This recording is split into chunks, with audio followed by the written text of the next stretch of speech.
Hello दोस्तों, ऐसे ही बेहतरीन कहानी सुनने के लिए हिडन स्टोरी एक्सप्लेनर को सब्सक्राइब कीजिए। एपिसोड 141 नियति अटैक्स ऑन अब्रम। अब्रम जल्दी से उठकर नियति के पीछे जाते हुए बोला, डॉक्टर को बुलाओ। उद्धरण चिन्ह। टाइगर अपना फोन निकालकर डॉक्टर को कॉल करने लगा। वही पाइथन और जैगुआ अब्रम के पीछे पीछे नियति को ढूंढने चले गए। नियति विला के पीछे वाले हिस्से में भाग कर आ गई। अब्रम भी उसके पीछे पीछे ही विला के पिछले वाले हिस्से में आ गया। नियति एक पागलों की तरह हरकतें कर रही थी। वो बार बार चीजों को उठा उठाकर अब्रम के ऊपर फेंक रही थी। अब्रम उसके वार से बचते हुए नियति को पकड़ने की कोशिश कर रहा था, पर वो उसकी पहुंच से दूर जा रही थी। तभी पाइथन और जैगुआ दोनों ही नियति के सामने आकर खड़े हो गए। उन्हें अपना रास्ता रोके देखकर नियति उन्हें घूरने लगी। तभी अब्रम ने उससे कहा, टर्टल स्टॉप, मैं तुम्हारे पास आ रहा हूँ। उद्धरण चिन्ह। ये सुन नियति उसकी तरफ देख बोली, आप हमारे पास क्यों आएंगे बागर बिल्ले? अच्छा, तो आप हमें सजा देने आ रहे हैं। इस पर अब्रम ने उसे समझाते हुए कहा, देखो टर्टल, मेरी बात सुनो, मैं तुम्हें सजा नहीं दूंगा। तुम बस अपनी जगह पर खड़ी रहो, तुम ठीक नहीं हो तुम्हें। अब्रम की बात अभी पूरी भी नहीं हुई थी कि नियति उसे बीच में रोकते हुए बोली, देखो हमारे पास मत आना, वरना हम तुम्हें मारेंगे। देखो हम बोल रहे हैं, हम तुम्हें मारेंगे। वही खड़े रहो, हमारे पास मत आओ, हमें तुम सबसे डर लग रहा है। उद्धरण चिन्ह। अब्रम ने उसकी बात को इग्नोर किया और उसे समझाते हुए कहा, टर्टल, तुम्हें किसी से डरने की जरूरत नहीं, तुम्हारे साथ मैं हूँ, मैं तुम्हें कुछ नहीं होने दूंगा। नियति उसकी बात पर मुंह बनाकर रुआंसी आवाज में बोली, आपको इसीलिए तो डर लग रहा है। तभी जैगुआ ने कहा, क्वीन, आपको बीस्ट से डरने की जरूरत नहीं, बीस्ट तो आपका ख्याल रखते हैं। उद्धरण चिन्ह। जैगुआ की बात सुनकर नियति ने उस पर गुस्सा करते हुए कहा, तुम झूठ बोल रहे हो, वही तो हमें टॉर्चर करते हैं, क्या तुमने देखा नहीं था? तुम सब झूठ बोलते हो, हमें किसी से बात नहीं करनी, तुम सब जाओ यहाँ से, हमें अकेला रहना है। उद्धरण चिन्ह। उसे देखते हुए पाइथन जैसे ही कुछ बोलने को हुआ कि तभी नियति ने इधर उधर देखते हुए वहीं पड़े एक डंडे को उठा लिया और उस डंडे को उन्हें दिखाते हुए बोली, हमसे दूर रहो वरना हम तुम सबको मारेंगे। उद्धरण चिन्ह। ये देखकर अब्रम हैरान रह गया। उसे समझ नहीं आ रहा था कि आखिर अचानक से उसकी टर्टल को हो क्या गया, वो क्यों ऐसे बिहेव करने लगी। एक तो रात थी इसलिए अंधेरा और भी ज्यादा था, मुश्किल से सब दिखाई दे रहा था। अब्रम ने जैगुआ और पाइथन को देखा और उन्हें आंखों से कुछ इशारा किया। दोनों ने उसका इशारा समझते हुए धीरे से अपना सिर हिला दिया। जैगुआ और पाइथन दोनों ही नियति को अपने बातों में फंसाने लगे और अब्रम धीरे धीरे उसके पास जाने लगा। जैसे ही वो उसके थोड़ा करीब पहुंचा, नियति को एहसास हुआ कि कोई उसके पीछे है। वो मुड़ी और अब्रम को अपने पास देखकर उसकी आंखें बड़ी हो गई। उसने अब्रम के डर से अपने हाथ में पकड़ा डंडा जोर से उसके सिर पर मारा, पर तभी अब्रम ने उसके डंडे को अपने एक हाथ में मजबूती से पकड़ लिया।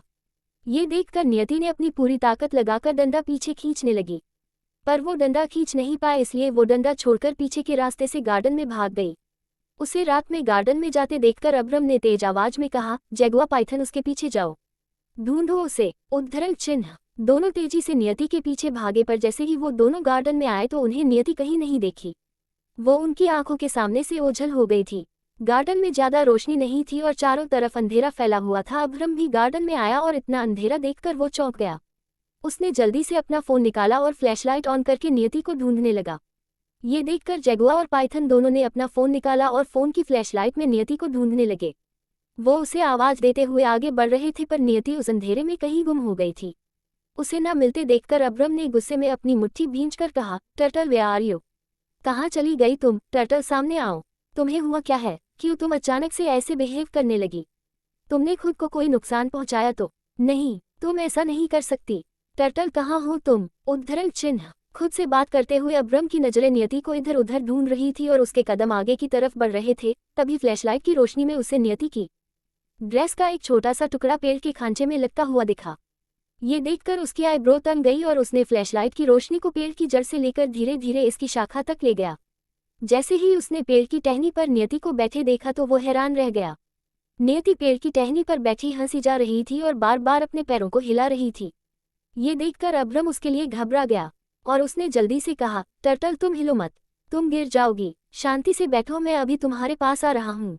ये सुन नियति बोली, बागर बिल्ले, अगर तुम हमारे पास आए तो हम यहाँ से कूद जाएंगे। उद्धरण चिन्ह। ये बोलकर वो फिर से जोर जोर से हंसने लगी। वही उसकी बात सुनकर अब्रम के आगे बढ़ते कदम रुक गए। वो बेचारगी से नियति को देखने लगा, जो पागलों की तरह हरकतें कर रही थी और जोर जोर से हंस रही थी। तभी वहां जैगुआ और पाइथन दोनों आ गए। जब दोनों ने नियति को पेड़ पर बैठे देखा तो वो भी हैरान रह गए। उनकी आंखें हैरानी से फटी की फटी रह गई और पाइथन ने पेड़ की ऊंचाई देखकर कहा, क्वीन खुद से इतने ऊंचे पेड़ पर कैसे चढ़ गई।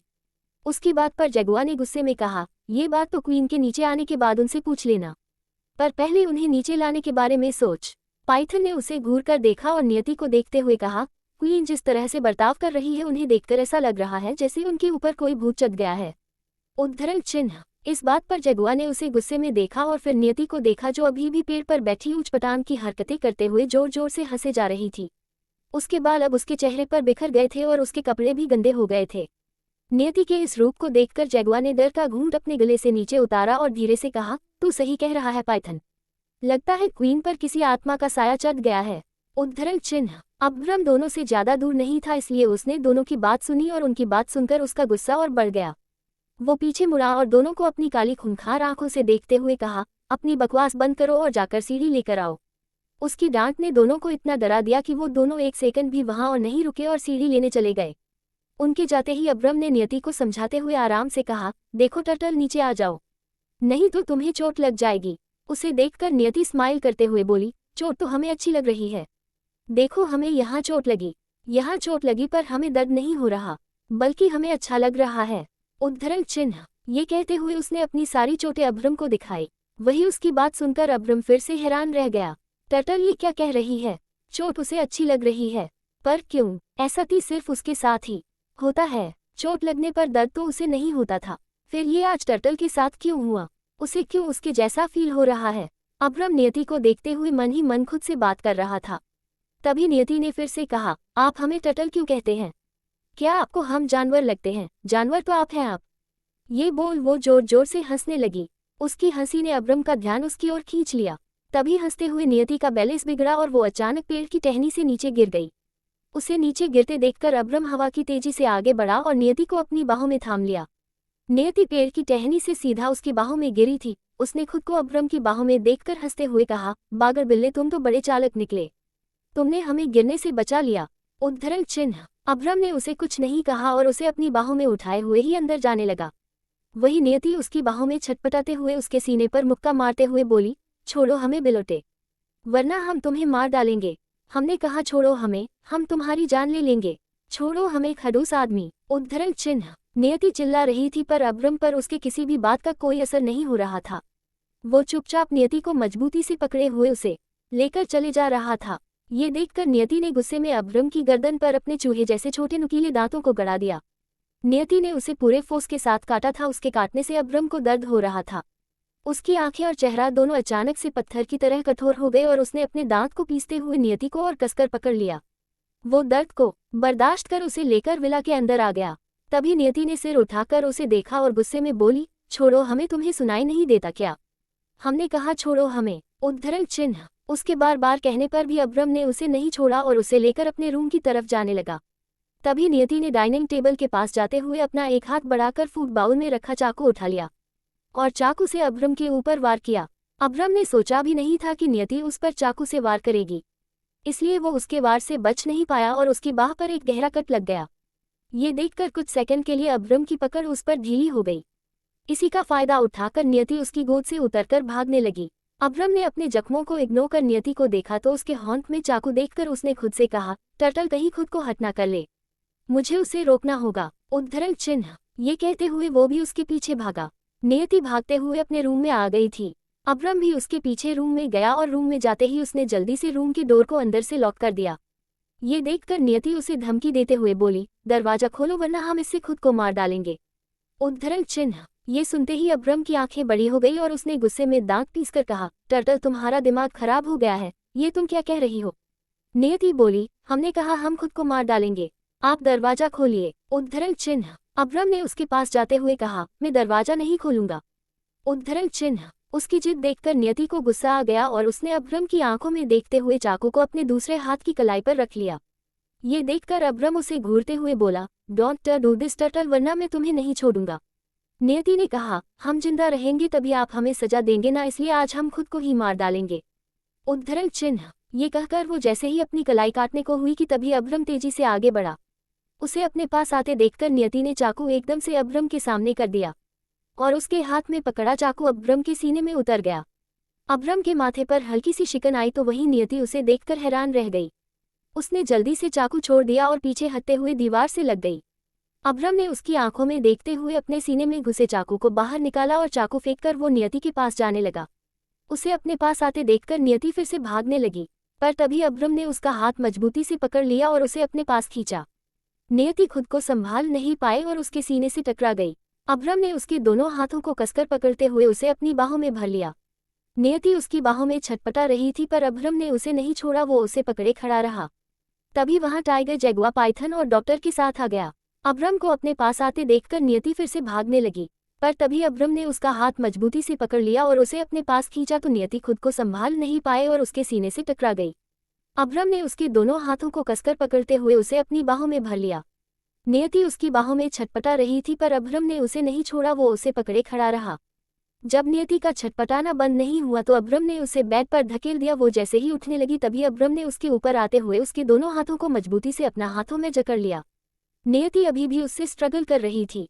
ये देखकर अब्रम ने उससे कहा, टर्टल बिहेव योरसेल्फ, तुम जितना जोर लगाओगी मैं इतनी ताकत लगाऊंगा। अच्छा होगा तुम शांत हो जाओ। उद्धरण चिन्ह। नियति रुआंसी आवाज में बोली, हमें बहुत अजीब लग रहा है, हम क्या करें? आप दूर हटिए हमसे। अब्रम उसकी बात सुनते हुए उसकी आंखों में देख रहा था। उसकी आंखों में उसे दर्द नजर आ रहा था। उसके चेहरे को देखकर वो समझ रहा था कि वो अंदर ही अंदर कितना तड़प रही है। तभी अब्रम ने उसे देखते हुए अपनी गहरी आवाज में कहा, मैं तुम्हें कुछ नहीं होने दूंगा। टर्टल तुम ठीक हो जाओगी, ट्रस्ट मी, मैं तुम्हें कुछ नहीं होने दूंगा। उद्धरण चिन्ह। तभी दरवाजे पर नॉक करने की आवाज आई। टाइगर, पाइथन और जगुआ तीनों ही डॉक्टर के साथ उसके रूम के बाहर खड़े थे। टाइगर ने डोर पर नॉक करते हुए कहा, 20 डॉक्टर आ गए हैं। ये सुनकर अब्रम ने नियति के दोनों हाथों को अपने एक हाथ में पकड़ लिया और प्यार से उसके गाल पर एक हाथ रखकर कहा, तुम्हें कुछ नहीं होगा, तुम ठीक हो जाओगी टर्टल। ये कहकर उसने बेड पर पड़ा नियति का दुपट्टा उठाया और दुपट्टे से उसके दोनों हाथों को बांध दिया। ये देखकर नियति छटपटाने लगी, पर अब्रम ने उसे नहीं छोड़ा। उसने नियति के हाथ को बांधकर उसके दुपट्टे के दूसरे सिरे को बेड से बांध दिया। नियति को देखते हुए वो पीछे हटा और डोर ओपन कर दिया। जैसे ही उन लोगों ने अब्रम को देखा उनकी आंखें हैरानी से बड़ी हो गई। अब्रम के हाथ और सीने से खून बह रहा था। जख्म बहुत गहरा था, इसलिए खून भी ज्यादा गहरा था। उसके शरीर से खून बहता देखकर टाइगर और जगुआ दोनों ने जल्दी से कहा, बीस्ट आप ठीक है ना, आपको इतनी चोटें कैसी लगी? अब्रम ने उसकी बात का कोई जवाब नहीं दिया और डॉक्टर से कहा, चेक हर। डॉक्टर ने कुछ नहीं कहा और साइड से निकलकर अंदर आ गया। उसने जब नियति को बेड से बंधे देखा तो डॉक्टर भी हैरान रह गया। उसने डर का सूखा घूंट अपने गले से नीचे उतारा और नियति के पास जाकर उसका ट्रीटमेंट करने लगा। नियति उसके कंट्रोल में नहीं आ रही थी, इसलिए डॉक्टर ने सबसे पहले उसे बेहोशी का एक इंजेक्शन दिया। इंजेक्शन के लगते ही नियति गहरी नींद में सो गई और फिर डॉक्टर उसका ट्रीटमेंट करने लगा। वही अब्रम नियति को देखते हुए एक दीवार से सटकर खड़ा हो गया और उसे देखते हुए सोचने लगा। वही जगुआ, टाइगर और पाइथन, वो तीनों ही रूम की हालत और अब्रम नियति को देखकर हैरान थे। नियति के कपड़ों पर खून ही खून लगा था तो वही अब्रम के शरीर पर लगे जख्मों से खून बह रहा था। तभी टाइगर की नज़र बैग के पास पड़े चाकू पर गई।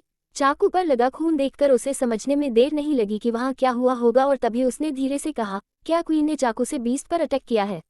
जगुआ उसके बगल ही खड़ा था, इसलिए उसने टाइगर की बात सुन ली और चौंक कर उसकी तरफ देखते हुए कहा, क्या कहा तूने? क्या सच में क्वीन ने बीस्ट पर अटैक किया है? टाइगर ने आंखों से इशारे कर उसे चाकू देखने के लिए कहा। जैसे ही जगुआ ने खून में भीगा हुआ चाकू देखा तो हैरान रह गया। पाइथन भी दोनों के पास ही खड़ा था तो उसने भी सब देख सुन लिया था।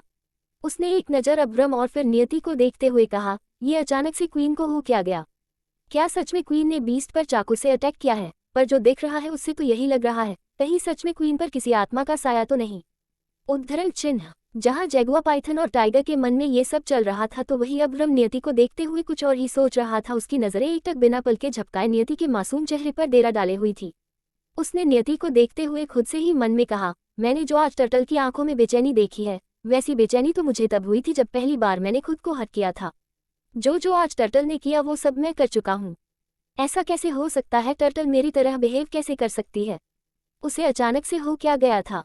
जिस तरह टर्टल ने मुझ पर अटैक किया उससे तो यही लगता है टर्टल सही और गलत के बीच का फर्क भूल गई थी।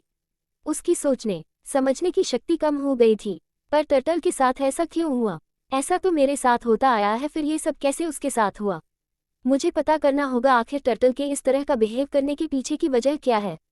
वो क्यों खुद को इस तरह हट कर रही थी, मुझे पता करना होगा। उद्धरण चिन्ह। अब्रम नियति के बारे में सोचते हुए खुद से बात कर ही रहा था कि तभी डॉक्टर ने उसे इंटरप्ट करते हुए कहा, बीस्ट मुझे आपसे बात करनी है। उद्धरण चिन्ह। डॉक्टर की बात सुनकर अब्रम उसके पास गया। डॉक्टर ने एक नज़र नियति को देखा और फिर उससे कहा, मैंने उनकी इंजरी पर ड्रेसिंग कर दी है, पर मुझे भी नहीं पता आखिर उन्हें हुआ क्या है। ये सुनते ही अब्रम ने उसे घूर कर देखा तो डॉक्टर ने जल्दी से कहा, बीस्ट मेरा मतलब है जब तक इनकी रिपोर्ट नहीं आ जाती मैं उनके बारे में कुछ नहीं कह सकता। जिस तरह से इन्होंने रिएक्ट किया है उसे देखकर कोई भी अंदाजा लगाना थोड़ा मुश्किल है। एक्चुअली में उन्हें हुआ क्या था ये तो उनकी रिपोर्ट देखकर ही पता चलेगा। डॉक्टर की बात सुनकर अब्रम ने कहा, और रिपोर्ट कब तक आएगी?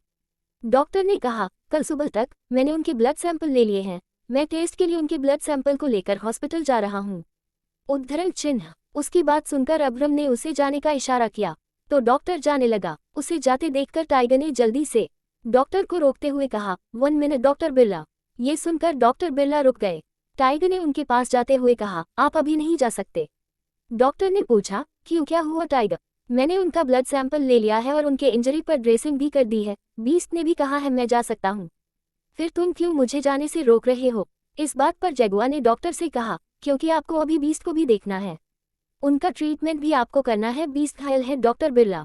उसकी बात सुनकर डॉक्टर को ख्याल आया कि वो तो अब्रम को चेक करना भूल ही गया। डॉक्टर ने घबराते जल्दी से कहा, आई एम सॉरी, मैं अभी उनका ट्रीटमेंट करता हूँ। टाइगर और जगुआ दोनों ने डॉक्टर की बात पर अपना सिर हिला दिया।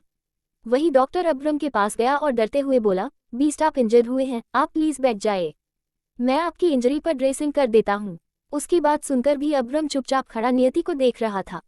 अपनी बात पर अब्रम को रिस्पांस ना देते देखकर डॉक्टर और डर गया और अपना चश्मा ठीक करते हुए उसने फिर से कहा, पर इस बार भी अब्रम ने उसे कोई रिप्लाई नहीं दिया।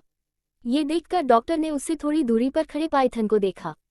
पाइथन समझ गया कि डॉक्टर उससे हेल्प मांग रहा है, इसलिए वो अब्रम के पास आया और उससे रिक्वेस्ट करते हुए कहा, बीस्ट प्लीज आपके जख्मों से बहुत खून बह रहा है, प्लीज ड्रेसिंग करवा लीजिए बीस्ट। उद्धरण चिन्ह। पाइथन की बात सुनकर अब्रम ने उसे तिरछी नजरों से देखा तो पाइथन ने जल्दी से अपना सिर नीचे झुका लिया। अब्रम ने डॉक्टर की तरफ देखा तो उसने भी अपना सिर नीचे झुका लिया। दोनों को देखकर अब्रम सोफे पर जाकर बैठ गया। ये देखकर डॉक्टर बिरला जल्दी से उसके पास गया और उसका ट्रीटमेंट करने लगा। जैसे ही डॉक्टर ने अब्रम के हाथ और उसके सीने पर लगे जख्मों को देखा तो वो हैरान रह गया। जख्म काफी गहरा था और उससे खून अभी भी बह रहा था। ये देखकर डॉक्टर ने अब्रम को देखते हुए खुद से कहा, बीस्ट सचमुच के बीस्ट है। इतने गहरे जख्म के बाद भी उनके चेहरे पर एक शिकन तक नहीं है। ये इतना दर्द कैसे बर्दाश्त कर सकते हैं? जहां डॉक्टर बिरला अब्रम को देखते हुए ये सब सोच रहे थे तो वही अब्रम की नजरें अभी भी नियति को देख रही थी। तभी उसने नियति को देखते हुए ही कहा, बिरला तुम मुझे यहाँ देखने बैठे हो या मेरा ट्रीटमेंट करने? उसकी ठंडी आवाज ने डॉक्टर बिरला के अंदर उसका डर भर दिया और डॉक्टर ने जल्दी से उसे सॉरी कहते हुए उसके जख्मों को साफ किया और उसके जख्मों को स्टिचेस करके बैंडेज लगा दिया। डॉक्टर बिरला के जाने के बाद अब्रम नियति के पास गया और उसके पास बैठकर प्यार से उसका सिर सहलाते हुए कहा, टर्टल तुम्हें कुछ नहीं होगा, कल सुबह मुझे पता चल जाएगा तुम्हारे इस बिहेवियर के पीछे वजह क्या थी। अगर ये मेरी किसी दुश्मन ने किया है तो आई प्रॉमिस मैं उसे नहीं छोड़ूंगा, मैं उसे अपने हाथों से सजा दूंगा, उसे इतना तड़पाऊंगा कि तुम्हारे आज की तकलीफ भी उसके सामने कम ही लगेगी। उद्धरण चिन्ह। ये बोलते हुए उसने दर्द का घूंट अपने गले से नीचे उतारा और झुककर नियति के माथे को चूम लिया। नियति को ज्यादा चोट नहीं आई थी, हल्की फुल्की खरोंचें ही आई थी, पर उसने जो अब्रम को जख्म दिए थे वो गहरे थे। इसके बाद भी वो उससे नाराज नहीं था बल्कि उसके बारे में सोच रहा था। सोचते सोचते कब उसकी आंख लग गई और वो उसके बगल ही सो गया। इसका उसे एहसास तक नहीं हुआ।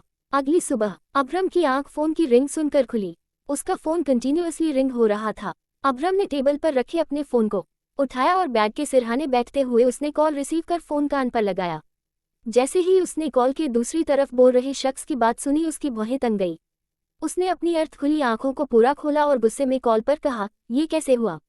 उद्धरण चिन्ह। दूसरी तरफ से हर्षद ने कुछ कहा तो अब्रम ने फोन को और कसकर पकड़ते हुए कहा, ये जो प्रॉब्लम क्रिएट हुई है इसे हैंडल करो, मैं आज ऑफिस नहीं आऊंगा। ये कहकर अब्रम फोन काटने को हुआ कि तभी हर्षद ने कॉल पर कुछ ऐसा कहा कि अब्रम ने उसकी बात सुनकर गुस्से में कहा, मैं आ रहा हूँ। ये कहकर उसने कॉल कट कर दिया और अपने बगल में सो रही नियति को देखा। वो बेसुध सी पड़ी हुई थी, उसका चेहरा पीला पड़ गया था। अब्रम ने प्यार से उसका सिर सहलाया और उसके माथे को चूमकर उससे दूर हो गया। कुछ ही देर में वो रेडी होकर मिरर के सामने खड़ा था। उसने अपने बाल सेट किए और रेडी होकर नियति के पास आया और फिर उसे देखते हुए उसने कहा, मैं बस कुछ घंटे के लिए तुमसे दूर जा रहा हूँ, वापस आकर मैं उसे सजा दूंगा। जो तुम्हारी इस हालात का जिम्मेदार होगा।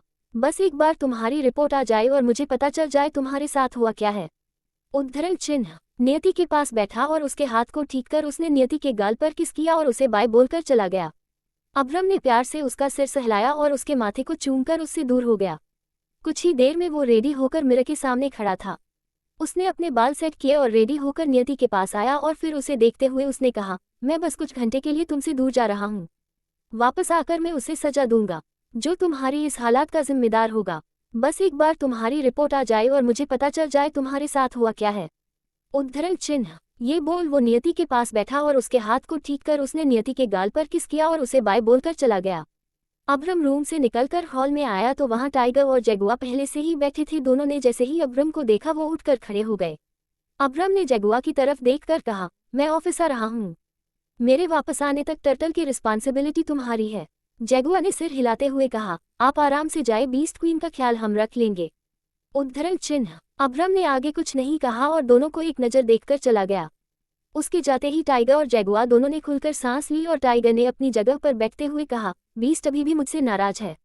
जगुआ ने उसे देखा और उसके हाथ पर अपना एक हाथ रखते हुए कहा, तू फिक्र मत कर, बीस्ट की नाराजगी जल्दी ही दूर हो जाएगी। उद्धरण चिन्ह। ये बोल उसने सोचते हुए आगे कहा, पर एक बात मुझे समझ नहीं आ रही। आखिर क्वीन के साथ ही क्या हुआ? वो अचानक से ऐसा बिहेव क्यों करने लगी? उसकी बात सुनकर टाइगर ने भी सोचते हुए कहा, ये बात तो मुझे भी समझ नहीं आ रही। मैं कल ही क्वीन से मिला था, उन्होंने मुझसे बहुत सारी बातें की और मैंने बातों ही बातों में उनके पूछने पर बीस्ट के अतीत का एक पन्ना पढ़कर उन्हें सुना दिया। ये सुनते ही जगुआ ने चौंक कर कहा, क्या तूने क्वीन को बीस्ट का अतीत बता दिया? टाइगर ने उसे देखा और अपनी जगह से उठकर चलते हुए कहा, हाँ, पर मैं क्या करता यार।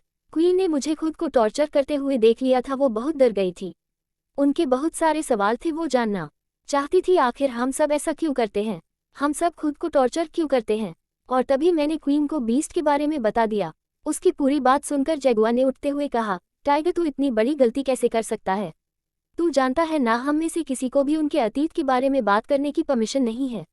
बीस्ट नहीं चाहते कोई उनका अतीत जाने या इस बारे में कोई बात भी करे। फिर कैसे तूने जानबूझकर ये गलती कर दी? टाइगर उसकी तरफ मुड़ा और उसे देखते हुए बोला, मैं क्या करता यार। क्वीन के बहुत सारे सवाल थे, वो बार बार मुझसे पूछ रही थी, इसीलिए मुझे ना चाहते हुए भी उन्हें बताना पड़ा।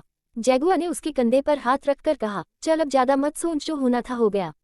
इस पर टाइगर ने कहा, कैसे ना सोचूं, सोचने वाली तो बात ही है यार।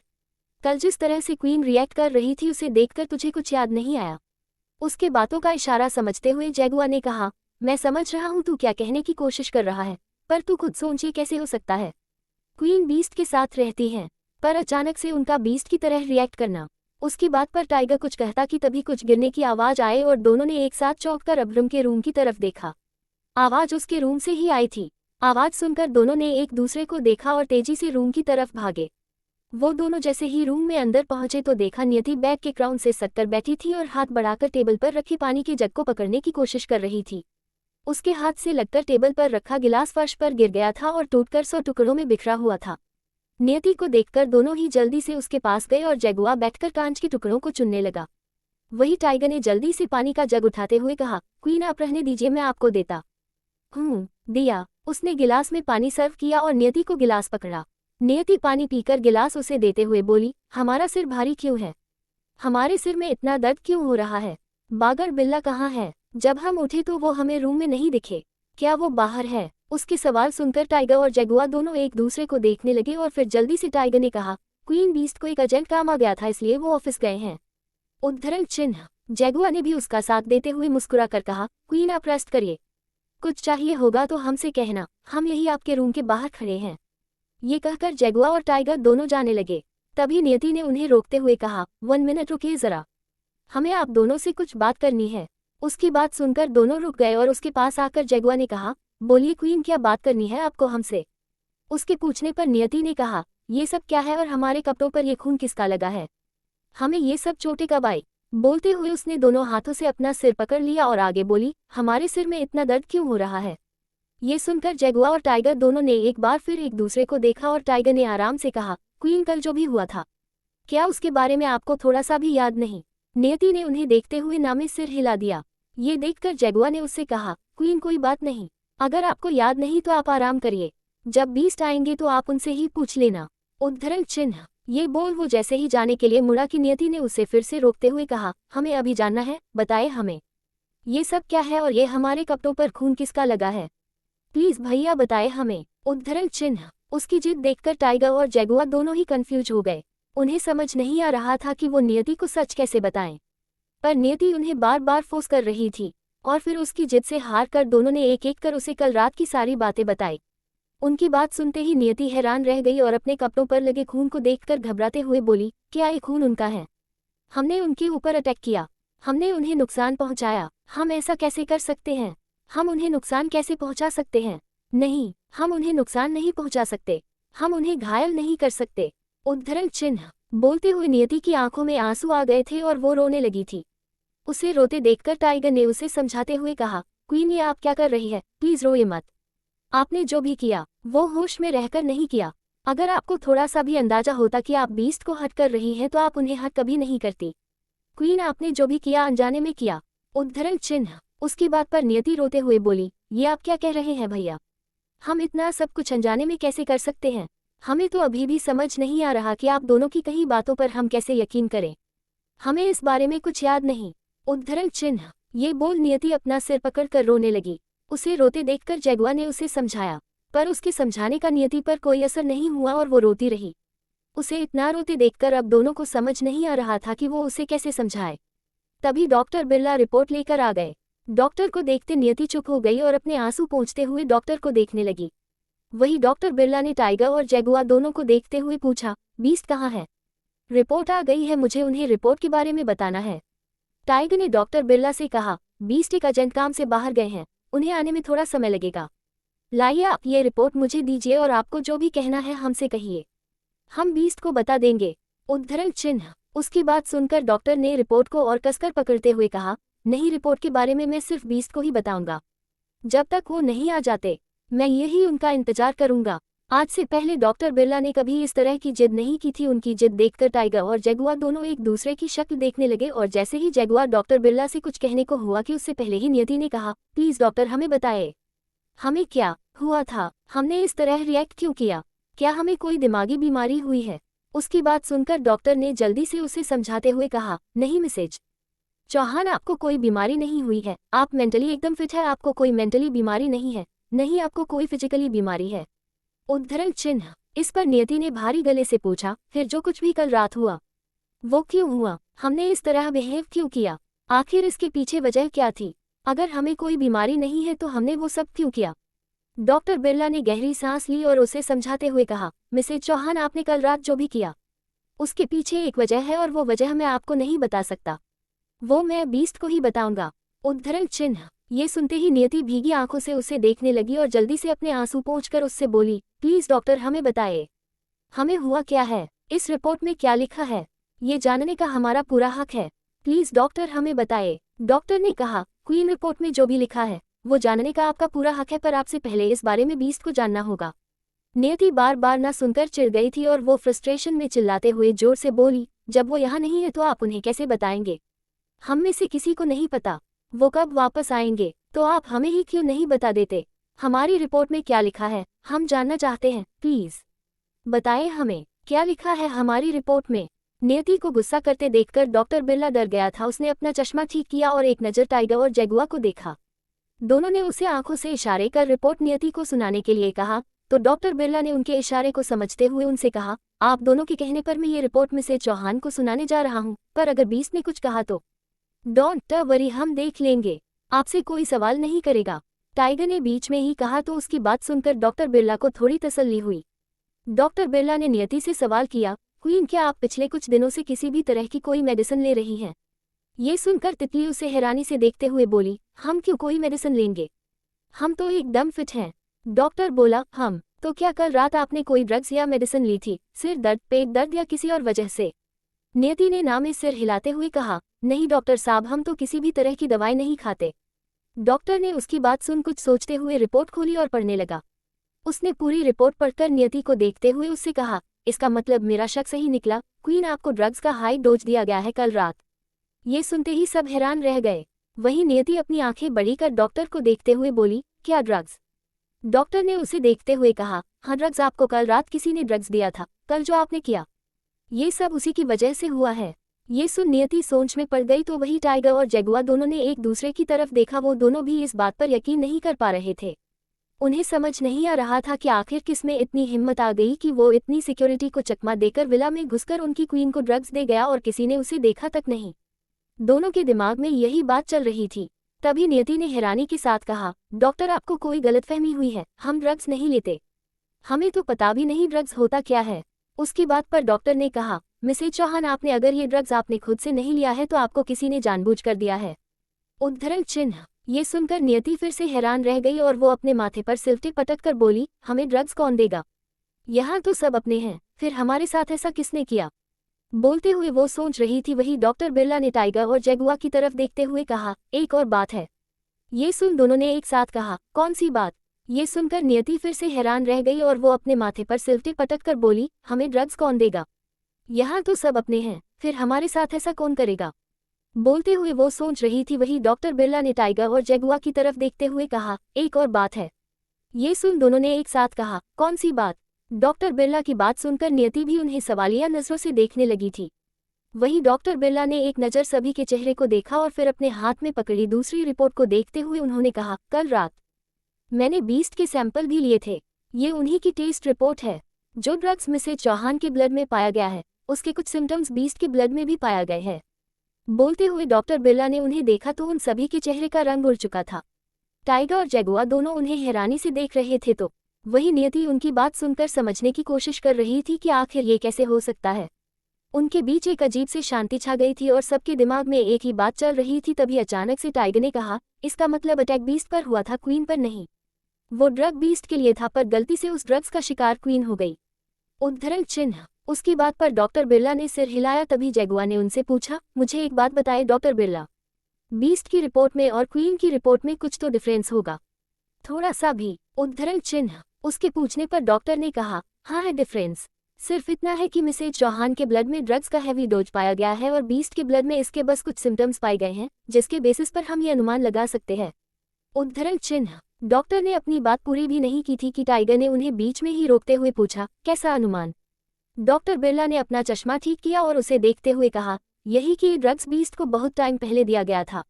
उस ड्रग्स के कुछ सिम्टम्स अभी भी उनके ब्लड मौजूद है। ऐसा तभी होता है जब कोई बार बार किसी को ड्रग्स देता है तो उसके ब्लड में ड्रग्स के कुछ सिम्टम्स रह जाते हैं। उद्धरण चिन्ह। डॉक्टर की बात टाइगर और जगुआ दोनों बड़े ध्यान से सुन रहे थे। वो जैसे जैसे डॉक्टर की बात सुनते जा रहे थे उनके कंफ्यूजन और हैरानी का लेवल औरता जा रहा था। वही इतनी देर से सब चुपचाप सुन रही नियति अचानक से उठी और बेड से उतरकर वो ड्रेसिंग टेबल के पास गई और उसकी एक ड्रॉ को ओपन कर उसने ड्रॉ में रखी अब्रम की रिपोर्ट को निकाला और उसे देखते हुए उस दिन को याद करने लगी जब मेड ने उसे ये रिपोर्ट लाकर दी थी। नियति रिपोर्ट अब्रम को उसी दिन दे देना चाहती थी पर अब्रम को मनाने के चक्कर में वो भूल ही गई थी और फिर अब्रम के चेहरे पर लगी चोटों ने उसे कुछ और सोचने का मौका ही नहीं दिया। नियति वो रिपोर्ट लेकर डॉक्टर के पास आए और उस रिपोर्ट को डॉक्टर के सामने करते हुए बोली, क्या आप इस रिपोर्ट को भी एक बार देख सकते हैं? ये रिपोर्ट भी उन्हीं की है। नियति की बात सुनकर टाइगर और जगुआ दोनों ने एक साथ पूछा, ये रिपोर्ट बीस्ट है, पर क्वीन ये रिपोर्ट आई कहाँ से? उद्धरण चिन्ह। नियति ने डॉक्टर से नजरें हटाकर दोनों को देखा और उनसे बोली, भैया आपको वो दिन याद है जब हम उनके साथ पार्टी में गए थे और फिर हमारे साथ वो हादसा हुआ था? हमारे हॉस्पिटल से आने के बाद उसके अगले दिन ही ये रिपोर्ट हॉस्पिटल से आई थी। हम तो ये रिपोर्ट उसी दिन उन्हें दे देते पर हम भूल गए। उद्धरण चिन्ह। ये बोल उसने डॉक्टर बिरला की तरफ देखते हुए कहा, प्लीज डॉक्टर इस रिपोर्ट को पढ़कर हमें बताएं इसमें क्या लिखा है। डॉक्टर बिरला ने सिर हिलाते हुए उसके हाथ से रिपोर्ट ली और उसे खोलकर पढ़ने लगा। जैसे जैसे वो रिपोर्ट पढ़ता जा रहा था उसके माथे पर सिलवटें उभरती जा रही थी।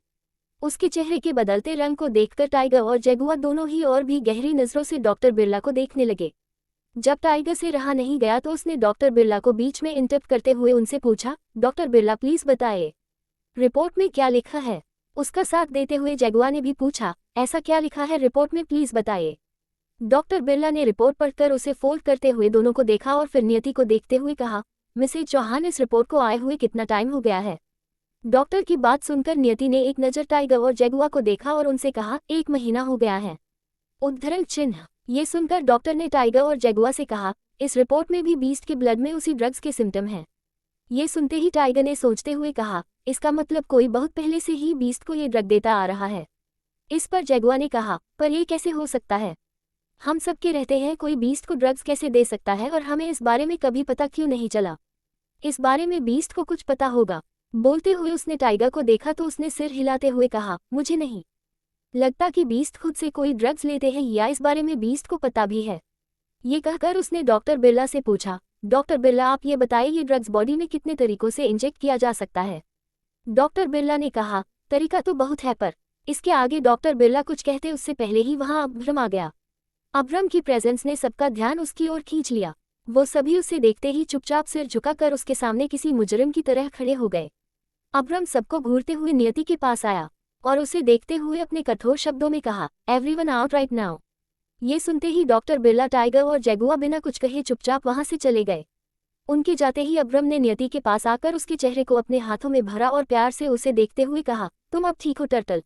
अब तुम कैसा फील कर रही हो? अब्रम को देखते ही नियति को टाइगर और जैगुआ की कहीं एक एक बात याद आने लगी थी। उसने अब्रम के सवाल को इग्नोर किया और अपना एक हाथ उसके सीने पर रख दिया। ये देखकर वो समझ गया कि नियति को सब पता चल गया है, पर फिर भी अब्रम उसके सामने एक्सप्रेशनलेस चेहरे के साथ खड़ा रहा। उसने नियति को कंधे से पकड़ बेड पर बिठाया और पानी का गिलास उसे पकड़ाते हुए कहा, क्या तुमने अपनी मेडिसिन ली? नियति ने उसके हाथ को पकड़ लिया और अपना सिर ना में हिलाने लगी। ये देखकर अब्रम ने हल्के गुस्से के साथ कहा, इतना टाइम हो गया है, तुमने अभी तक अपनी मेडिसिन नहीं ली? टर्टल तुम इतनी केयरलेस कैसे हो सकती हो? नियति ने उसकी बात को इग्नोर कर उसकी आंखों में देखते हुए कहा, हमने आपको बहुत हर्ट किया ना? अब्रम ने गहरी सांस ली और उसका हाथ अपने हाथों में लिया और उसे समझाते हुए कहा, नो टर्टल, तुमसे ये किसने कहा? हट तो मैं तुम्हें करता हूँ, तुम मुझे कभी हट नहीं कर सकती। उद्धरण चिन्ह। नियति अब्रम की बात को इग्नोर कर उसके ब्लेजर को उतारने लगी तो अब्रम ने उसका हाथ पकड़ लिया।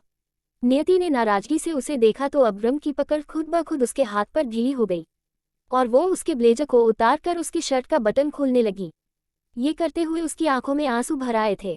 उसने शर्ट के बटन खोलकर जैसे ही अब्रम की शर्ट को उसके कंधे से नीचे उतारा तो वो हैरान रह गई। अब्रम के सीने पर लगी बैंडेज को देखकर उसकी आंखों में आया आंसू पानी की तरह बह निकला।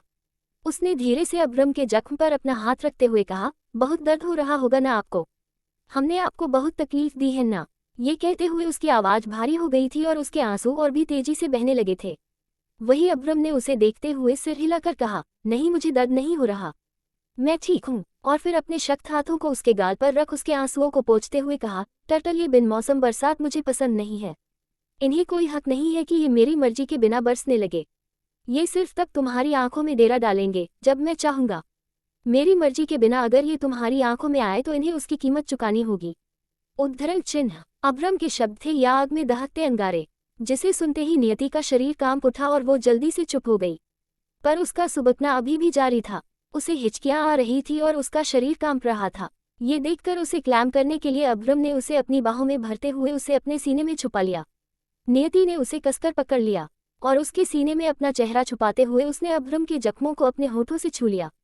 जो दर्द और जख्म उसने कल रात अब्रम को दिए थे वो अभी उस दर्द पर अपने प्यार का मरहम लगा रही थी। अब्रम को भी इसका एहसास था कि नियति क्या कर रही है। वो उसका प्यार और उसकी केयर देखकर खुद को मुस्कुराने से रोक नहीं पाया। उसे नियति का इस तरह उसे प्यार करना अच्छा लग रहा था, शायद इसलिए कि नियति वो पहली ऐसी शख्स थी जिसने अब्रम के जख्मों पर मरहम लगाया था। नियति को अभी भी सुबकते देखकर अब्रम ने उसका सिर सहलाते हुए कहा, टर्टल काम डाउन, वरना मैं तुम्हें पनिश करूंगा। ये सुनते ही नियति को कुछ याद आया और वो जल्दी से उससे दूर होकर बोली, डॉक्टर ने हमें रिपोर्ट के बारे में बताया। उद्धरण चिन्ह। अब्रम ने उसे देखते हुए सपाट लहजे में पूछा, क्या है रिपोर्ट में? नियति ने उसकी आंखों में देखते हुए कहा, हमें किसी ने ड्रग्स दिया था। उद्धरण चिन्ह। ये सुनते ही अब्रम का चेहरा एकदम सख्त और पत्थर की तरह कठोर हो गया। उसने गुस्से में अपनी मुट्ठी को कसकर बंद कर लिया। वहीं नियति ने उसे अपनी रिपोर्ट के बारे में पूरी बात बताई। थोड़ी देर बाद अब्रम हॉल में सोफे पर राजा की तरह बैठा था। नियति एक क्वीन की तरह उसके बगल बैठी थी। डॉक्टर टाइगर और जैगुआ तीनों उसके सामने खड़े थे। अब तक शीला भी आ गई थी और वो सबकी नजरों से छुपकर एक कोने में खड़ी थी, जहां पर काफी ज्यादा अंधेरा था। उसने अब्रम को देखते हुए खुद से कहा, मैंने तो सोचा था डोज डबल कर देने से 20-3-4 दिन तक अपने रूम से बाहर नहीं निकलेंगे, पर उनकी शक्ल देखकर तो लगता है जैसे उन पर कोई असर ही न हुआ हो। कहीं ऐसा तो नहीं इस बार मेम साहब ने लोकल दवाई भेज दी हो? उद्धरण चिन्ह। शीला जहां खड़ी थी वहां से उसे केवल बीस्ट ही दिख रहा था। नियति उसे दिखाई नहीं दे रही थी, इसलिए उसे अंदाजा भी नहीं था कि बीस्ट के लिए बना सूप उसकी जगह नियति ने पी लिया था। वहीं अब्रम टाइगर, जगुआ और डॉक्टर की बात सुनकर शॉक था, पर उसके चेहरे पर सख्ती अभी भी बरकरार थी। कोई उसे इतने टाइम से ड्रग दे रहा था और उसे इस बात का पता तक नहीं चला। अब्रम ने टाइगर को ऑर्डर दिया और मन ही मन सोचते हुए खुद से कहा, इस घर में कौन गद्दार रहता है, जो पलता मेरे टुकड़ों पर है और गुलामी मेरे दुश्मन की करता है। किसने किया होगा ये? आस्था आंटी तो नहीं हो सकती, शीला वो भी नहीं हो सकती, उसे तो मॉम खुद लेकर आई थी। वो मॉम के ट्रस्टवर्थी लोगों में से एक है, फिर कौन हो सकता है? अब्रम अभी भी सोचते हुए खुद से बात कर ही रहा था कि तभी टाइगर वहां 2 सर्वेंट को लेकर आ गया। अब्रम ने टाइगर को ऑर्डर दिया और मन ही मन सोचते हुए खुद से कहा, इस घर में कौन गद्दार रहता है, जो पलता मेरे टुकड़ों पर है और गुलामी मेरे दुश्मन की करता है। किसने किया होगा ये? आस्था आंटी तो नहीं हो सकती, शीला वो भी नहीं हो सकती, उसे तो मॉम खुद लेकर आई थी। वो मॉम के ट्रस्टवर्थी लोगों में से एक है, फिर कौन हो सकता है? अब्रम अभी भी सोचते हुए खुद से बात कर ही रहा था कि तभी टाइगर वहां 2 सर्वेंट को लेकर आ गया। वो दोनों सर्वेंट अब्रम के कदमों में जा गिरे और उसके सामने गिड़गिड़ाने लगे। बीस्ट, हमने कुछ नहीं किया है, प्लीज हमें छोड़ दीजिए। बीस्ट, आपको नुकसान पहुंचने के बारे में तो हम सपने में भी नहीं सोच सकते, प्लीज हमें छोड़ दीजिए बीस्ट। वो दोनों ही अब्रम के सामने गिड़गिड़ा रहे थे, पर उस पर सर्वेंट की किसी भी बात का कोई असर नहीं हो रहा था।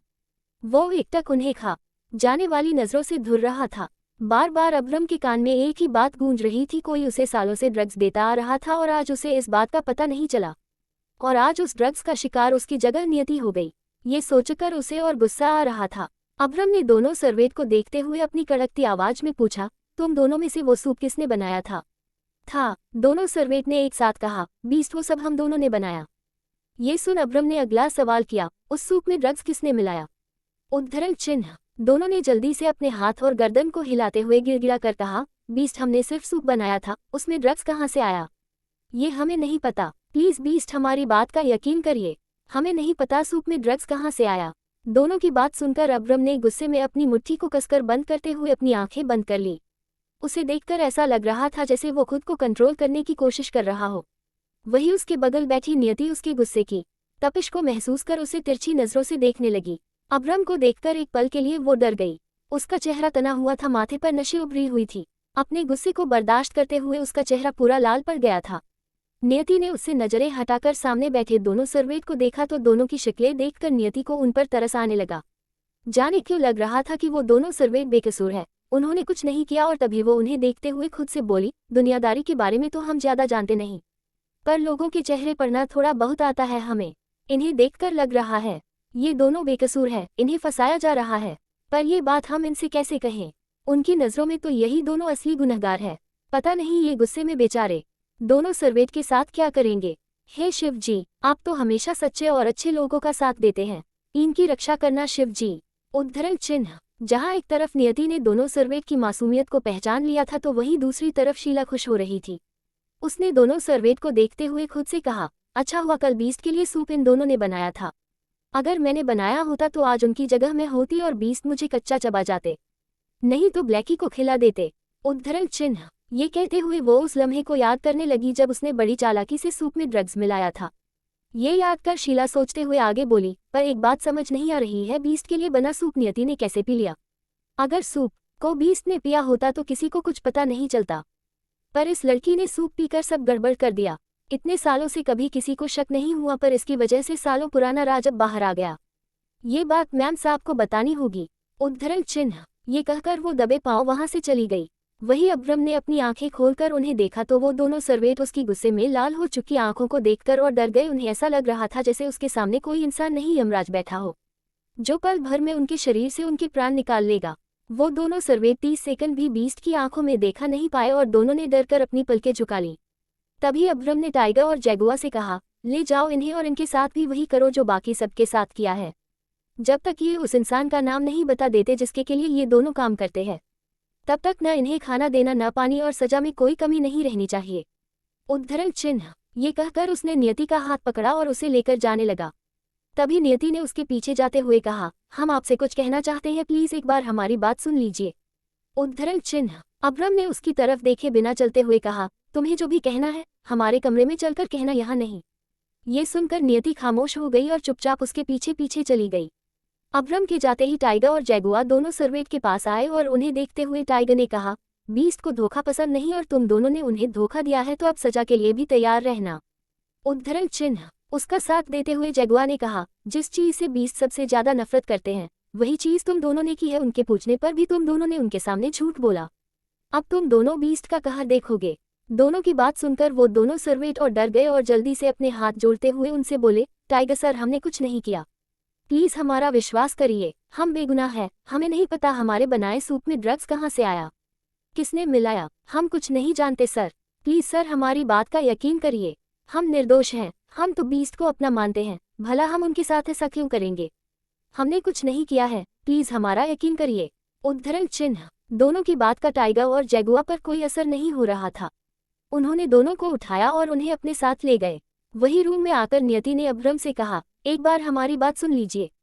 अब्रम ने उसे मुड़कर देखा और उसके पास जाते हुए कहा, बोलो, क्या कहना चाहती हो। नियति उसकी आंखों में देखकर डरते हुए बोली, हमें लगता है वो दोनों इनोसेंट है, उन्हें फंसाया जा रहा है। उद्धरण चिन्ह। उसकी बात सुनकर अब्रम ने उसे एक आईब्रो उठाकर देखा और पूछा, और तुम्हें ऐसा क्यों लगता है टर्टल कि वो दोनों इनोसेंट है और उन्हें फंसाया जा रहा है।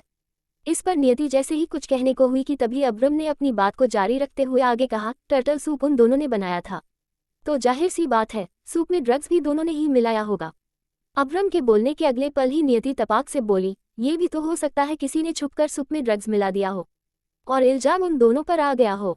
इस बात पर अब्रम ने कहा, होने को तो कुछ भी हो सकता है टर्टल, पर अगले 24 घंटे तक तुम अब इस बारे में मुझसे कोई बात नहीं करोगी, ना कुछ पूछोगी ना कुछ बोलोगी। ओनली 24 हॉर्स तुम चुप रहोगी और जो हो रहा है उसे बस देखती रहोगी। उद्धरण चिन्ह। ये सुनते ही नियति हैरानी के साथ बोली, आप क्या करने की सोच रहे हैं। उसके पूछने पर अब्रम ने उसे उंगली दिखाते हुए कहा, टर्टल अभी मैंने कहा ना तुम कुछ नहीं बोलोगी ना कुछ पूछोगी। उद्धरण चिन्ह। उसे गुस्सा करते देखकर नियति खामोश हो गई और चुपचाप जाकर बेड पर बैठ गई। दिन ढला और रात आ गई। अब्रम के कहे अनुसार नियति खामोशी रही और चुपचाप जो हो रहा था उसे देखती और सुनती रही। दोनों सर्वेंट की चीखें विला के कोने कोने में गूंज रही थी और सभी उनकी चीखें सुनकर डर से सहमे हुए थे। वहीं नियति अंदर ही अंदर रो रही थी। पूरे दिन अब्रम ने भी उससे कोई बात नहीं की। रात में भी दोनों खामोशी से एक दूसरे के बगल लेटे हुए थे। जहां नियति गहरी नींद में बेखबर सो रही थी तो वही अब्रम की आंखों में नींद का एक कतरा तक नहीं था। सोई हुई नियति ने जब उसके ऊपर हाथ रखा तो अब्रम ने उसे तिरछी नजरों से देखा और उसके मासूम चेहरे को देखकर वो धीरे से मुस्कुरा दिया। तभी नियति एक कछुए की तरह धीरे धीरे सरकते हुए उसके करीब चली गई और उसकी मस्कुलर चेस्ट में वो अपना चेहरा रगड़ने लगी। अब्रम ने गहरी सांस लेते हुए उसे अपनी बाहों में भर लिया और उसका सिर सहलाते हुए कहा, सच में तुम बहुत मासूम हो टर्टल। वहीं अगली सुबह जब नियति की आंख खुली तो उसने खुद को बेड पर अकेला पाया। ये देखकर वो उठते हुए बोली, ये इतनी सुबह सुबह कहाँ चले गए, रात भर तो हमारे साथ ही थे। उद्धरण चिन्ह। वो उठी और फ्रेश होकर बाहर आई। हॉल में भी उसे कोई सर्वेंट नजर नहीं आ रहा था, न ही उसे टाइगर, जगुआ और पाइथन दिख रहे थे और न ही उसे आस्था कहीं नजर आ रही थी। किसी को न देखकर नियति सोचते हुए खुद से बोली, इतनी सुबह सुबह सब कहाँ चले गए, कोई हमें दिखाई क्यों नहीं दे रहा। तभी शीला गई और वो नियति को खुद से बातें करते देखकर बोली, मेम साहब आपको कुछ चाहिए।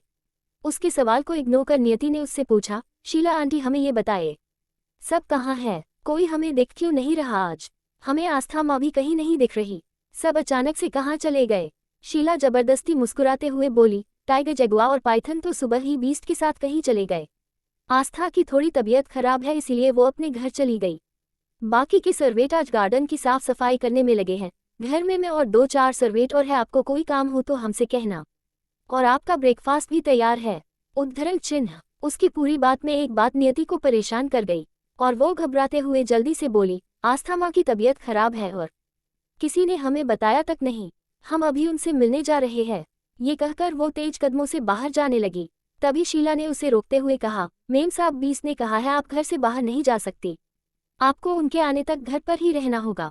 शीला की बात सुनते ही नियति के आगे बढ़ते कदम रुक गए और वो गुस्से में झुंझला खुद से बोली, ये बागर बिल्ला भी ना कभी भी कुछ भी कर देते हैं, कभी हमारी नहीं सुनते, सिर्फ अपनी चलाते हैं। उद्धरण चिन्ह। ये बोल उसने गहरी सांस ली और पैर पटकते हुए अपने रूम में जाने लगी। उसे वापस अपने रूम में जाते देखकर शीला जल्दी से बोली, मेम साहब रूम में जाने से पहले नाश्ता तो कर ले आप। नियति का खाने का मन नहीं था पर उसे भूख बहुत तेज लगी थी, इसलिए वो बिना कुछ बोले डाइनिंग टेबल के पास आए और चेयर खींचकर बैठ गई। शीला ने उसकी प्लेट लगाए और नियति बेमन से खाने लगी। शीला उसकी प्लेट लगाकर वापस किचन में चली गई। वहीं नियति पिछले कुछ दिनों से अपने साथ हो रही घटनाओं को याद करते हुए खाए जा रही थी। वो सोच सोच कर खा रही थी, इसीलिए उसे खाने में ज्यादा समय लग रहा था। उसे खाते हुए करीब 10 मिनट बीत चुके थे। उसने जैसे ही आखिरी बाइट अपने मुंह में रखा, उसे कुछ आवाज सुनाई दी। उस आवाज को सुनकर नियति को धक्का लग गया और वो खांसने लगी। उसने जल्दी से पानी का गिलास उठाकर पानी पिया और डरते हुए धीरे से पीछे मुड़ी।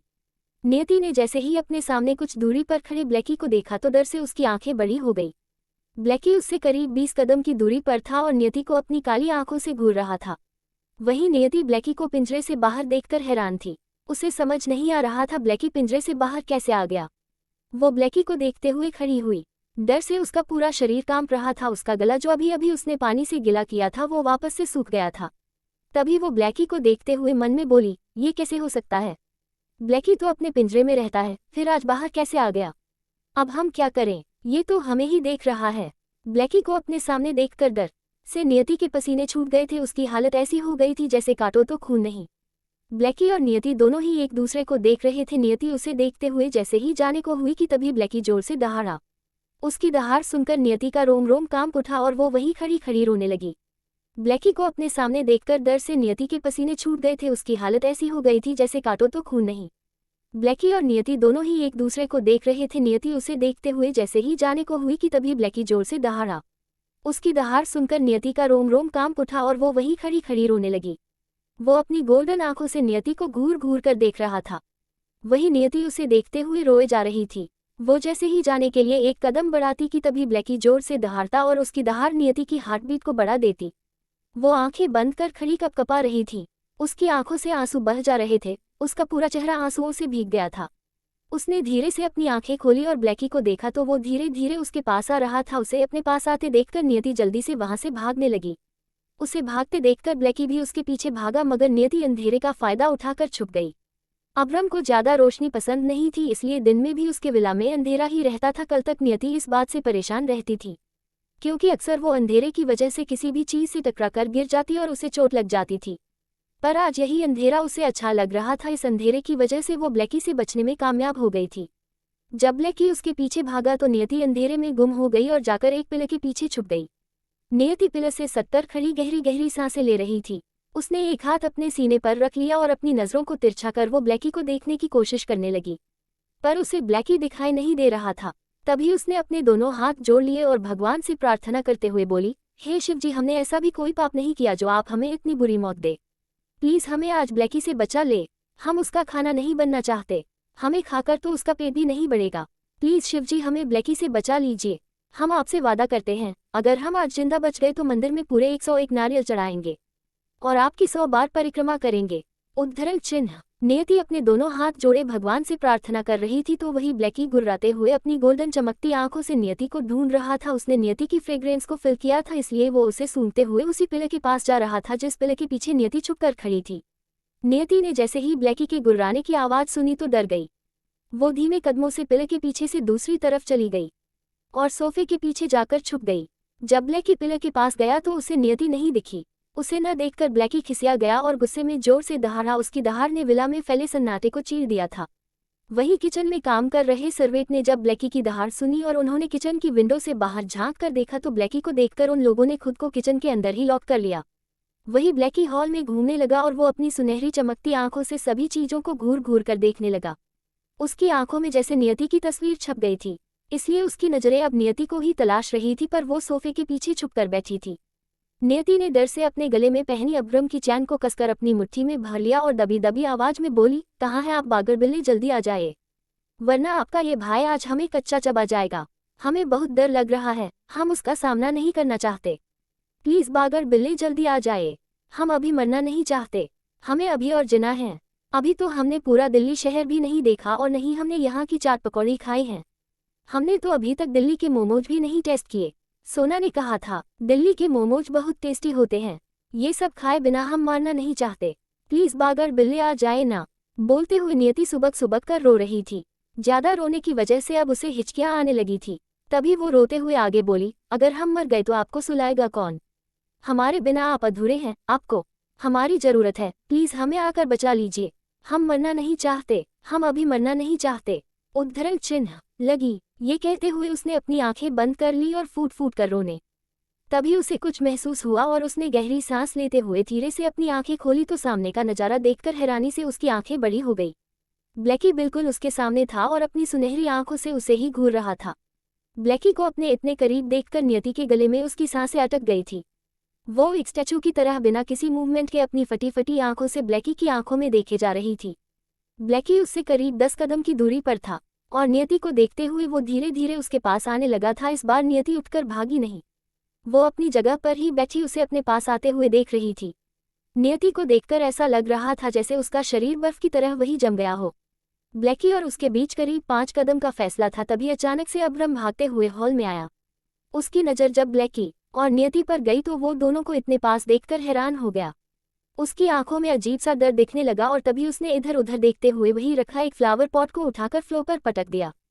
फ्लावर पॉट के टूटने की आवाज़ सुनकर नियति, जो ब्लैकी को देखकर अपने होश खो बैठी थी, वो अचानक से अपने होश में आए और उसने अब्रम की तरफ देखा। उसे देखकर वो खुश हो गई।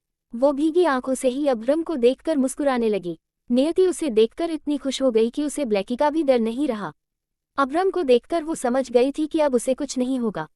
उसका बागर बिल्ला उसे कुछ नहीं होने देगा, वो उसे बचा लेगा। नियति अभी भी अपनी मुस्कुराती आंखों से उसे ही देख रही थी। वही अब्रम की नजरें उस पर न होकर ब्लैकी पर थी, जो अपनी खूंखार नजरों से नियति को घूर रहा था। उसे नियति को घूरते देखकर अब्रम ने इशारों में ही नियति को कुछ कहा और उसने अब्रम का इशारा समझते हुए अपना सिर हिला दिया। वो ब्लैकी को देखते हुए धीरे धीरे पीछे खिसकने लगी। वही अब्रम दबे पांव उसके पास जा रहा था।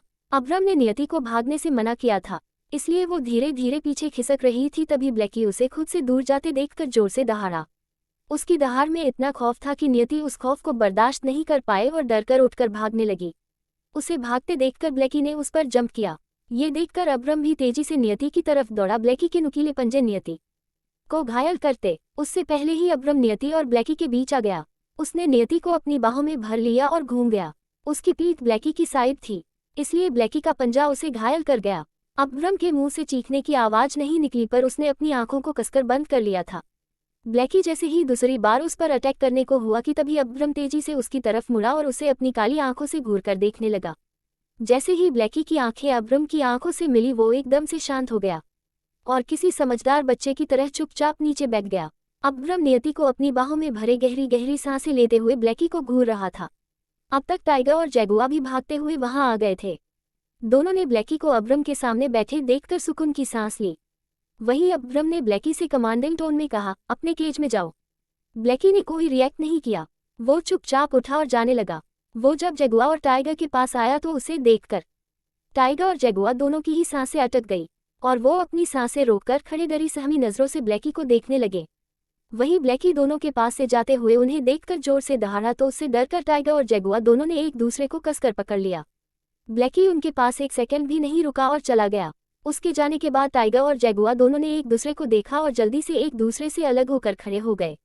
वहीं अब्रम ने अपने सीने में छुपे नियति के चेहरे को देखा तो वो बेहोश हो चुकी थी। उसे अनकॉन्शियस देखकर अब्रम ने 2-3 बार उसके गालों को थपथपाया, पर उसे होश नहीं आया। अब्रम ने उसे अपनी बाहों में उठा लिया और उसे लेकर अपने रूम में चला गया। वहीं टाइगर और जैगुआ ने उन्हें जाते देखा और टाइगर ने जैगुआ से कहा, एक बीस्ट ही है जो ब्लैकी को अपने कंट्रोल में रख सकते हैं। उद्धरण चिन्ह। उसकी बात पर जैगुआ ने कहा, बीस्ट सिर्फ ब्लैकी को ही नहीं, सभी को अपने कंट्रोल के रखते हैं। उद्धरण चिन्ह। टाइगर ने कहा, हाँ सही कहा। ब्लैकी को अपने केज से बाहर देखकर तो मेरी सांसें ही रुक गई थी, पर वो अपनी केज से बाहर कैसे आया? जैगुआ ने उसे देखा और सोचने वाले अंदाज में कहा, अभी पता चल जाएगा। उद्धरण चिन्ह। ये कहकर वो उसी तरफ चला गया जिस रास्ते ब्लैकी गया था। टाइगर भी उसके पीछे गया।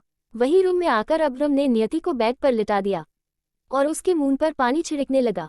नियति ने होश में आते हुए जैसे ही अपनी आंखें खोली, वो अब्रम को देखते ही जल्दी से उसके गले लग गई। वो अभी भी बहुत डरी हुई थी और उसका शरीर अभी भी कांप रहा था। अब्रम ने उसे अभी भी डरते देखकर उसे अपनी बाहों में भर लिया। वहीं नियति उसे कसकर पकड़ते हुए अटक अटक कर बोली, वो हमें खा जाएगा। आप प्लीज हमें छोड़कर मत जाएगा, वो हमें खा जाएगा। अब्रम ने प्यार से उसका सिर सहलाते हुए कहा, टर्टल रिलैक्स, तुम्हें कुछ नहीं होगा, मैं हूँ। उद्धरण चिन्ह। नियति डरते हुए बोली, वो हमारे इतने करीब था, उसकी आंखें हमें घूर रही थीं, वो हमें खाना चाहता था। उद्धरण चिन्ह। ये बोलते हुए उसकी आंखों से आंसू बह रहे थे और उसका पूरा शरीर कांप रहा था। अब्रम ने उसे और कसकर अपनी बाहों में भरा और उसे कंसोल करते हुए कहा, टर्टल वो तुम्हें नहीं खाएगा। मैं उसे तुम्हें छूने भी नहीं दूंगा। तुम डरो मत, वो अब यहाँ नहीं है। शांत हो जाओ टर्टल। ये सुन नियति थोड़ी नॉर्मल हुई। तभी उसने अपने हाथ में कुछ गीला फिल किया। उसने अपना एक हाथ अब्रम की पीठ पर रखा हुआ था। गीलापन फिल करते ही उसने अपना हाथ सामने कर देखा तो उसका पूरा हाथ खून से सना था। अपने खून से भीगे हाथ को देखकर नियति की आंखें हैरानी से फैल गई और अपने हाथ को देखते हुए वो हैरानी के साथ बोली, खून। उसने अब्रम की तरफ देखा तो वो एक्सप्रेशनलेस चेहरे से उसे ही देख रहा था। नियति उसे सावलिया नजरों से देख रही थी। तभी वो उससे अलग होकर उसके पीछे देखने लगी। अब्रम की पीठ घायल थी। ब्लैकी के पंजे ने अब्रम को गहरे जख्म दिए थे। उसके कपड़े उस जगह से फटे हुए थे और उसके जख्मों से अभी भी खून बह रहा था। नियति ने जल्दी से अपना दुपट्टा लिया और अब्रम के जख्मों से रिस रहे खून को साफ करने लगी। तभी अब्रम ने अपनी ठंडी आवाज में कहा, टर्टल आई एम फाइन। तुम बेवजह परेशान हो रही हो। उद्धरण चिन्ह। अब्रम की पीठ घायल थी। ब्लैकी के पंजे ने अब्रम को गहरे जख्म दिए थे। उसके कपड़े उस जगह से फटे हुए थे और उसके जख्मों से अभी भी खून बह रहा था। नियति ने जल्दी से अपना दुपट्टा लिया और अब्रम के जख्मों से रिस रहे खून को साफ करने लगी। तभी अब्रम ने अपनी ठंडी आवाज में कहा, टर्टल आई एम फाइन। तुम बेवजह परेशान हो रही हो। उद्धरण चिन्ह। नियति ने उसकी बात को इग्नोर किया और उस पर गुस्सा करते हुए बोली, हम जानते हैं कि आपको दर्द नहीं होता पर आपके जख्म गहरे हैं। अगर इन्हें साफ करके ऑइंटमेंट नहीं लगाया गया तो ये नासूर बन जाएगा। उद्धरण चिन्ह। ये बोल नियति बिना उसकी बात सुने उसके जख्मों को साफ कर उस पर ऑइंटमेंट लगाने लगी। इस बीच अब्रम उसे ही देख रहा था। वो नियति को अपनी इतनी केयर करते देखकर धीरे से मुस्कुराया। वहीं नियति अब्रम के जख्मों को देखकर भावुक हो गई थी। उसकी आंखों में आंसू आ गए थे और तभी अब्रम के जख्मों पर ऑइंटमेंट लगाते हुए उसकी आंखों में ठहरे आंसू अपनी जगह बनाकर बह निकले। वो अब्रम के पीछे बैठी हुई थी इसीलिए अब्रम को उसका चेहरा नहीं दिख रहा था, पर जैसे ही उसने नियति की सिसकियां सुनी उसने तुरंत उसका हाथ पकड़कर उसे अपने सामने किया और उसकी आंखों में आंसू देखकर उसने हल्के गुस्से में कहा, टर्टल क्या तुम भूल गई हो कल रात मैंने तुमसे क्या कहा था? मुझे ये बेमौसम बरसात पसंद नहीं। अब्रम ने उसके आंसू पोंछे और उसे धमकी देते हुए आगे कहा, अगर अब तुम रोई तो सजा ब्लैकी को नहीं तुम्हें मिलेगी। उद्धरण चिन्ह। उसकी बात सुनकर नियति चुप हो गई पर वो उसे सवालिया नजरों से देखते हुए बोली, आप ब्लैकी को सजा देंगे? पर क्यों, उसने क्या किया है? अब्रम ने उसे देखते हुए कहा, उसने गलती की है। उसने तुम पर अटैक करके गलती की है, इसके लिए उसे सजा मिलेगी।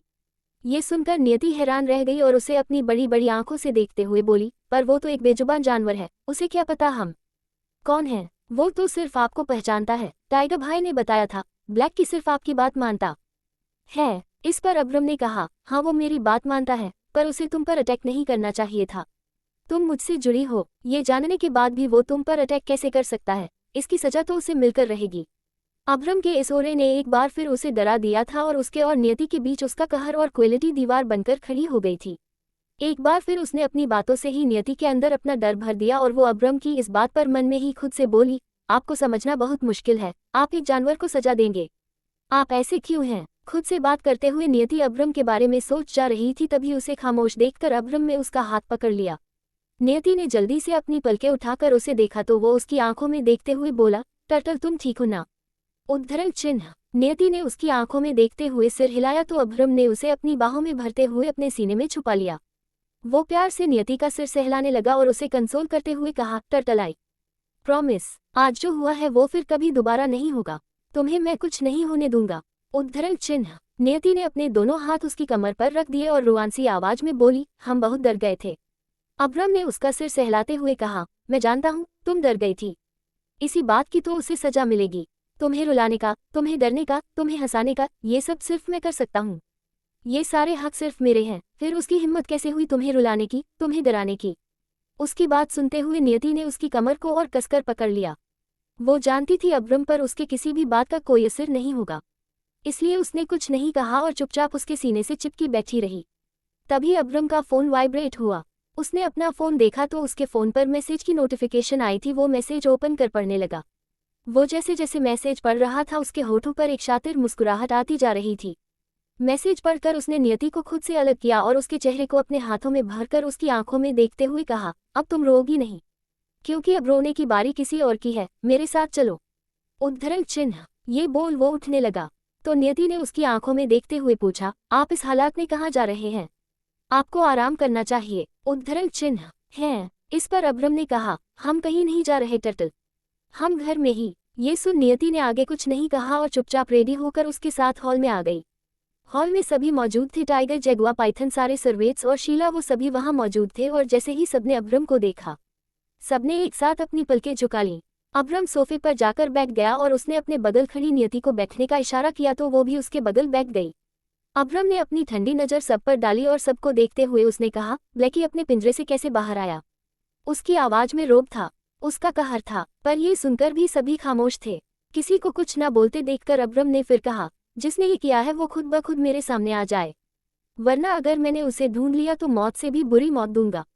उद्धरण चिन्ह। ये सुनते ही सबका रोम रोम कांप उठा। अब्रम की सजा से सब वाकिफ थे, वो दोषी को सजा देने में कोई कंजूसी नहीं करता था और आए दिन विला में लोगों के चीखने की, चिल्लाने की आवाज भी गूंजती रहती थी। सब उसके कहर से अच्छी तरह बातें थे, पर अभी सब खामोश थे। अभी भी सबको चुप देखकर अब्रम ने टाइगर की तरफ देखा तो वही नियति सभी सर्वेंट को देखते हुए खुद से बोली, ये बागर बिल्ले का दिमाग खराब हो गया क्या? उन्हें ऐसा क्यों लगता है कि ब्लैकी को पिंजरे से बाहर निकलने वाला इनमें से कोई एक है? यहाँ तो सभी ब्लैकी से बहुत डरते हैं, फिर उसे पिंजरे से बाहर निकालने की हिम्मत कौन कर सकता है? इधर नियति ने खुद से सवाल किया और उधर टाइगर ने सर्वेंट्स की लाइन में खड़े एक शख्स पर उंगली पॉइंट कर दी। जैसे ही अब्रम ने उसकी उंगली की दिशा में देखा तो उसकी आंखें गुस्से में जलने लगी। अचानक से उसका शरीर इतना गर्म हो गया कि उसके पास बैठी नियति भी उसके गुस्से की तपिश को अपने ऊपर महसूस कर रही थी। उसने तिरछी नजरों से अब्रम को देखा और खुद से बोली, ये अचानक से हमें इतनी गर्मी क्यों लगने लगी? ये बागर बिल्ले ज्वालामुखी क्यों बन गए हैं? और ये ज्वालामुखी किस पैर फटने वाला है? खुद से बात करते हुए उसने अब्रम की नज़रों का पीछा किया और उस शख्स को देखकर उसकी भी आंखें हैरानी से चौड़ी हो गई और वो उस शख्स को देखते हुए बोली, क्या ब्लैकी को पिंजरे से बाहर निकालने वाली शीला आंटी है? पर वो ऐसा क्यों करेगी? इधर नियति ने खुद से सवाल किया तो वही अब्रम ने उसकी बात का जवाब देते हुए कहा, अभी पता चल जाएगा। ये बोल उसने जगुआ की तरफ देखा तो वो उसका इशारा समझते हुए शीला के पास गया। शीला को नहीं पता था कि अब्रम की नजरें गुस्से में उसे ही घूर रही है। वो तो सभी सर्वेंट की तरह अभी भी सिर झुकाए चुपचाप खड़ी थी, पर अंदर ही अंदर वो डर रही थी कहीं वो पड़ी ना जाए। इसी डर से उसके माथे पर पसीना छलक आया था। तभी अचानक से जगुआ ने शीला का हाथ पकड़ा और उसे अब्रम के पास उसके सामने लाकर खड़ा कर दिया और उससे कहा, बीस्ट ब्लैकी के केज को ओपन करने वाली मिस शीला है। उद्धरण चिन्ह। ये सुनते ही शीला ने चौंक कर अब्रम और जगुआ को देखा और जल्दी से बोली, नहीं बीस्ट, मैंने ये नहीं किया, आपको कोई गलतफहमी हुई होगी, मैंने ऐसा कुछ भी नहीं किया। भला मैं ऐसा क्यों करूंगी? अब्रम ने उसे गुस्से में देखते हुए दांत पीसकर कहा, यही तो मैं भी जानना चाहता हूँ मिस शीला, तुमने ऐसा क्यों किया? तुम तो मॉम की सबसे ज्यादा वफादार थी, फिर इस गद्दारी की वजह क्या थी? बताओ मुझे, तुमने ऐसा क्यों किया? शीला अपनी जिद पर अड़ी रही और बार बार मना करती रही। ये देखकर अब्रम अपनी जगह से खड़ा हुआ और उसके पास जाते हुए कहा, तुम्हें क्या लगता है मुझे कुछ दिखाई नहीं देता? उद्धरण चिन्ह। ये बोल उसने पाइथन की तरफ देखा तो उसने भी अब्रम को देखकर सिर हिलाया और वहां से चला गया। वो उन दोनों सर्वेंट को अपने साथ लेकर आया जिन्हें कल अब्रम को ड्रग्स देने के इल्जाम में पकड़ा था। जब शीला ने दोनों सर्वेंट को देखा तो वो हैरान रह गई। उनके शरीर पर एक भी जख्म नहीं था, ना किसी चोट के निशान थे, बल्कि वो दोनों बिल्कुल फिट एंड फाइन लग रहे थे। उन्हें देखकर शीला हैरानी के साथ बोली, बीस्ट, इन्हें तो कल अपने पनिश किया था। पूरे विला में इनकी दर्द भरी चीखें गूंजी थी। उद्धरण चिन्ह। इस पर टाइगर बीच में बोला, वो एक नाटक था ताकि तुम्हारा असली चेहरा सबके सामने लाया जा सके। उद्धरण चिन्ह। बोलते हुए वो शीला के पास आया और अपनी बात को जारी रखते हुए आगे कहा, बीस्ट पहले से जानते थे, उनके सूप में ड्रग्स इन दोनों ने नहीं मिलाया और ये दोनों तो इतना डर गए थे, बीस्ट के कदमों में जा गिरे थे। बीस्ट को जो ड्रग्स दिया जा रहा था वो कई सालों से दिया जा रहा था, पर ये दोनों तो 5 साल पहले ही इस विला में आए हैं, फिर ये दोनों कल्परेट कैसे हो सकते हैं? इसीलिए हमने आज ये जाल बिछाया था। वो सभी सर्वेंट्स जो कुछ सालों पहले से काम कर रहे थे उन सभी को गार्डन साफ करने का काम दिया था, और वो सभी सर्वेंट्स जो लगभग 15-20 सालों से काम रहे हैं उन्हें विला में ही रहने दिया। हम सब का एक साथ विला से बाहर जाना और क्वीन का विला में अकेले रहना, ये सब बीस्ट का प्लान था। उद्धरण चिन्ह। टाइगर की बात सुनकर सभी हैरान थे। शीला अपनी फटी फटी आंखों से टाइगर को देखे जा रही थी तो वही नियति के तो होश ही उड़ गए थे और अब्रम कोल्ड एक्सप्रेशन के साथ शीला को घूर रहा था। तभी टाइगर ने अपनी बात को जारी रखते हुए आगे कहा, बीस्ट को शक सभी पर था, पर असली दोषी कौन था ये हम में से किसी को नहीं पता था और उसी को सामने लाने के लिए बीस्ट ने ये प्लान बनाया। क्वीन के सूप पी लेने की वजह से तुम्हारा प्लान फ्लॉप हो गया था।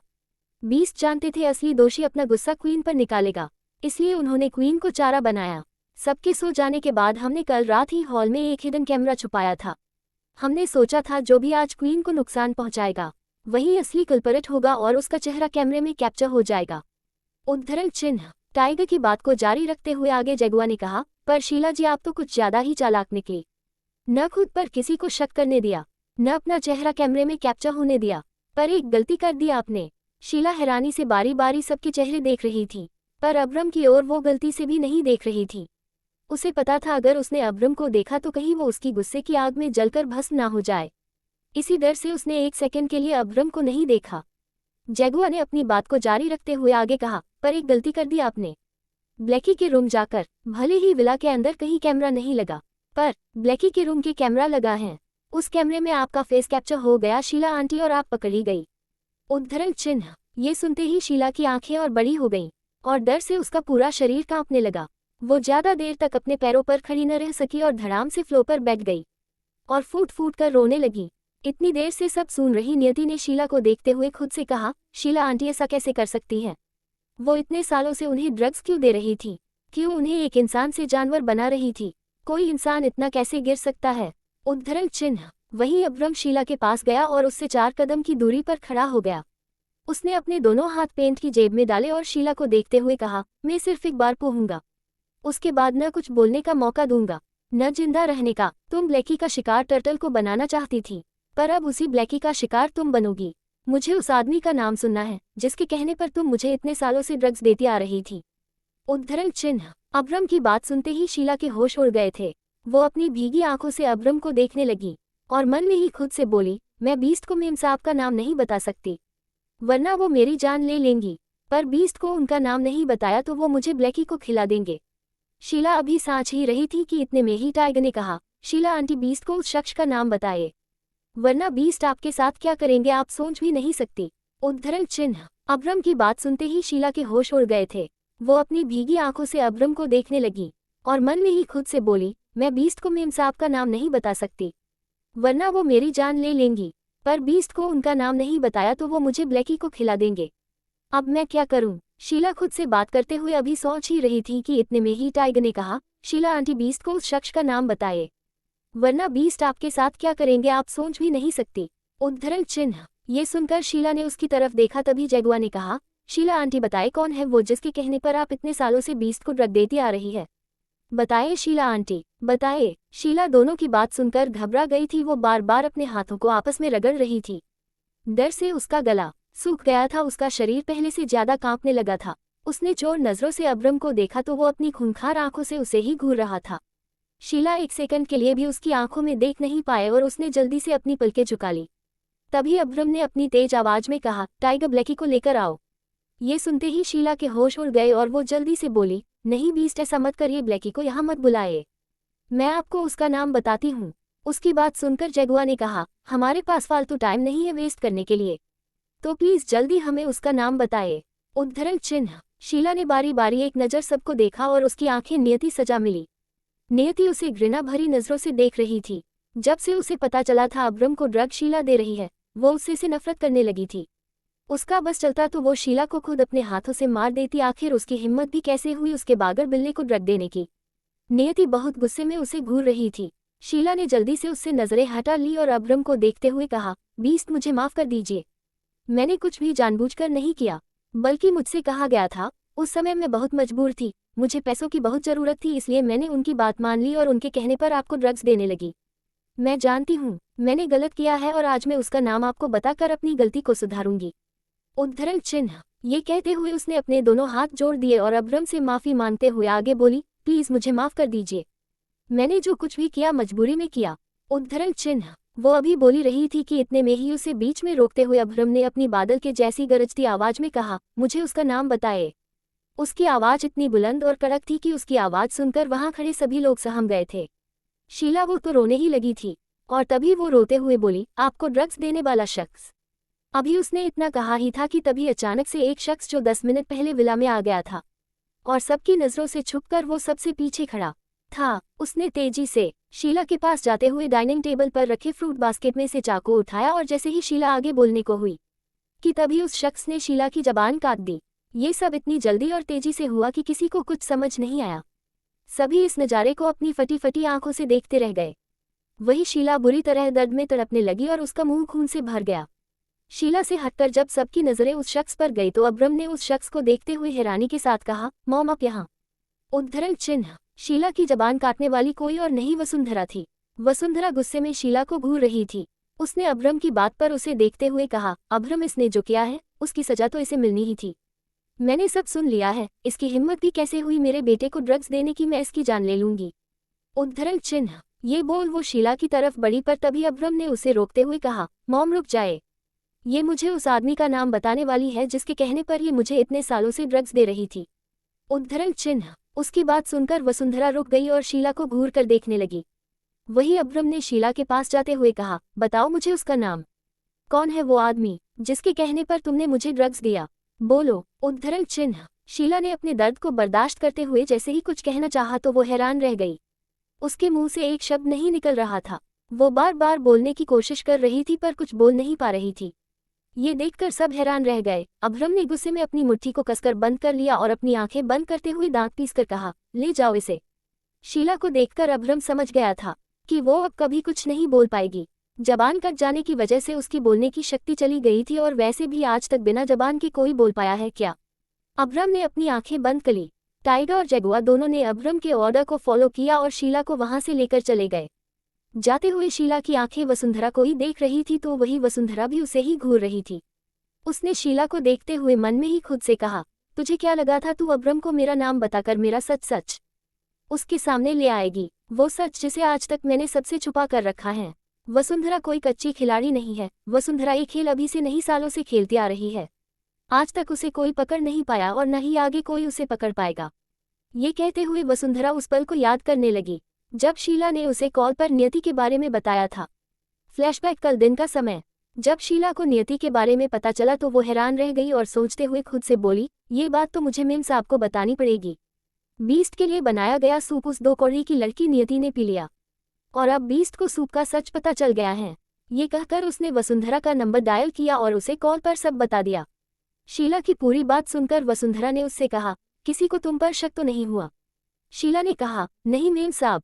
ये सुनकर वसुंधरा ने सोचते हुए कहा, शीला अब मेरी बात ध्यान से सुनो। उस लड़की नियति को मार डालो। तुम्हें जो करना पड़े करो पर उस लड़की को मार डालो। उसकी वजह से हमारा सालों पुराना राज बाहर आ गया है। अगर वो जिंदा रही तो बहुत कुछ बदल जाएगा। ऐसे बहुत से राज बाहर आ जाएंगे जो अब तक अब्रम से छुपे हैं। मैं नहीं चाहती अब्रम को मेरे बारे में पता चले या मेरे राज के बारे में पता चले। अगर उसे भनक भी लग गई तो वो अतीत के पन्नों को खोलकर पढ़ने लगेगा। मैं नहीं चाहती कि उसे कभी सच का पता चले, इसीलिए तुम्हें उस लड़की को मारना ही होगा। उद्धरण चिन्ह। वसुंधरा की बात सुनकर शीला ने उससे पूछा, पर मेम साहब मैं उसे कैसे मार सकती हूँ? बीस्ट तो हर समय उस लड़की के साथ रहते हैं, उसके आगे पीछे घूमते हैं, फिर मैं कैसे उसे मार सकती हूँ? इस पर वसुंधरा ने कहा, ढूंढो एक मौका, ऐसा तुम्हें जरूर मिलेगा जब अब्रम उसके साथ नहीं होगा। उस मौके का फायदा उठाकर उसकी जान ले लो। और हाँ, एक बात का ध्यान रखना, उसकी मौत एक हादसा लगनी चाहिए। किसी को शक ना हो कि उसे मारा गया है। उसकी मौत को एक हादसा बना दो। वसुंधरा की बात समझते हुए शीला ने कहा, ओके मेम साहब, अब आप सब मुझ पर छोड़ दीजिए। मैं उस लड़की को ऐसी मौत दूंगी कि सबको उसकी मौत एक हादसा ही लगेगी। ये सुनकर वसुंधरा ने कॉल कट कर दिया और फिर सोचते हुए खुद से बोली, अब्रम के सामने ड्रग्स का सच आ गया है। कहीं ऐसा ना हो उसे शीला तक पहुंचाने का भी सुराग मिल जाए। अगर उसने शीला को पकड़ लिया तो वो मुझ तक पहुंच जाएगा। नहीं, वो मुझ तक नहीं पहुंच सकता। मैं उसे कभी खुद पर शक करने नहीं दूंगी। मुझे वापस जाना होगा, इससे पहले कि सब मेरे हाथ से रेत की तरह फिसलता चला जाए। मुझे वापस जाना होगा और सब ठीक करना होगा। अब्रम आज तक सिर्फ मेरी सुनता आया है और वो आगे भी मेरी सुनेगा। मैं उसकी माँ हूँ और वो मेरी बात कभी नहीं टालेगा। मुझे वापस जाकर सब ठीक करना होगा। उद्धरण चिन्ह। और तभी वसुंधरा ने डिसाइड किया कि वो दिल्ली वापस जाएगी और फिर शीला से बात करने के कुछ घंटे बाद वो दिल्ली के लिए निकल गई। वही वसुंधरा से बात करने के बाद शीला नियति को मारने के बारे में सोचने लगी और तभी उसे ब्लैकी का ख्याल आया। अब्रम ने अपना प्लान एग्जीक्यूट कर शीला को एक मौका दे दिया था कि वो नियति पर हमला कर सके और तभी शीला ने मौका पाकर ब्लैकी को उसके पिंजरे से आज़ाद कर दिया। Flashback and. ये सब सोचते हुए वसुंधरा के होठों पर कुटिल मुस्कान आ गई और वो खुद से बोली, तेरी जबान इसलिए काटी शीला ताकि तू कभी अपनी जबान से मेरा नाम न ले सके और मेरा राज हमेशा ही राज बनकर रहे। जो भी मेरे राज को जानने की कोशिश करेगा या मेरे और अब्रम के बीच आने की कोशिश करेगा, मैं उसके साथ ऐसा ही करूंगी। उद्धरण चिन्ह। खुद से बात करते हुए उसने तिरछी नजरों से दूर खड़ी नियति को देखा तो वो भी उसे ही देख रही थी। नियति से नजरें मिलते ही वसुंधरा ने अपने एक्सप्रेशन ठीक कर लिए और अपने नाटक को जारी रखते हुए अब्रम के पास जाते हुए बोली, बेटा क्या तुम मुझसे नाराज है? मुझे पता है मैंने जल्दबाजी में गलती कर दी, पर मैं क्या करती अब्रम। पहले वो माया और अब शीला, मैंने दोनों पर कितना भरोसा किया और दोनों ने ही मेरा भरोसा तोड़ दिया। जैसे ही मुझे पता चला वो शीला तुझे सालों से ड्रग्स देती आ रही है तो मैं खुद को रोक नहीं पाई। मुझे इतना गुस्सा आया कि मुझे पता ही नहीं चला मैं गुस्से में क्या कर रही हूँ। सॉरी बेटा, आई एम सॉरी, मेरी वजह से तेरा इतना अच्छा प्लान स्पॉइल हो गया। ये कहते हुए उसने अब्रम के सामने अपना सिर झुका लिया और अपनी आंखों में नकली आंसू लिए रोने लगी। अब्रम ने जैसे ही वसुंधरा को रोते देखा तो वो जल्दी से उसे कंधे से पकड़ते हुए बोला, मॉम ये आप क्या कर रही है? आपको मुझसे सॉरी बोलने की कोई जरूरत नहीं। मुझे आपकी किसी भी बात का बुरा नहीं लगा। मैं जानता हूँ आप मेरी परवाह करती हैं, आप मुझसे प्यार करती हैं, इसलिए आपको गुस्सा आ गया। और आप फिक्र मत करिए, वो जो कोई भी है अब मैं उसे ढूंढ निकालूंगा। वो अब मुझसे बच नहीं सकता।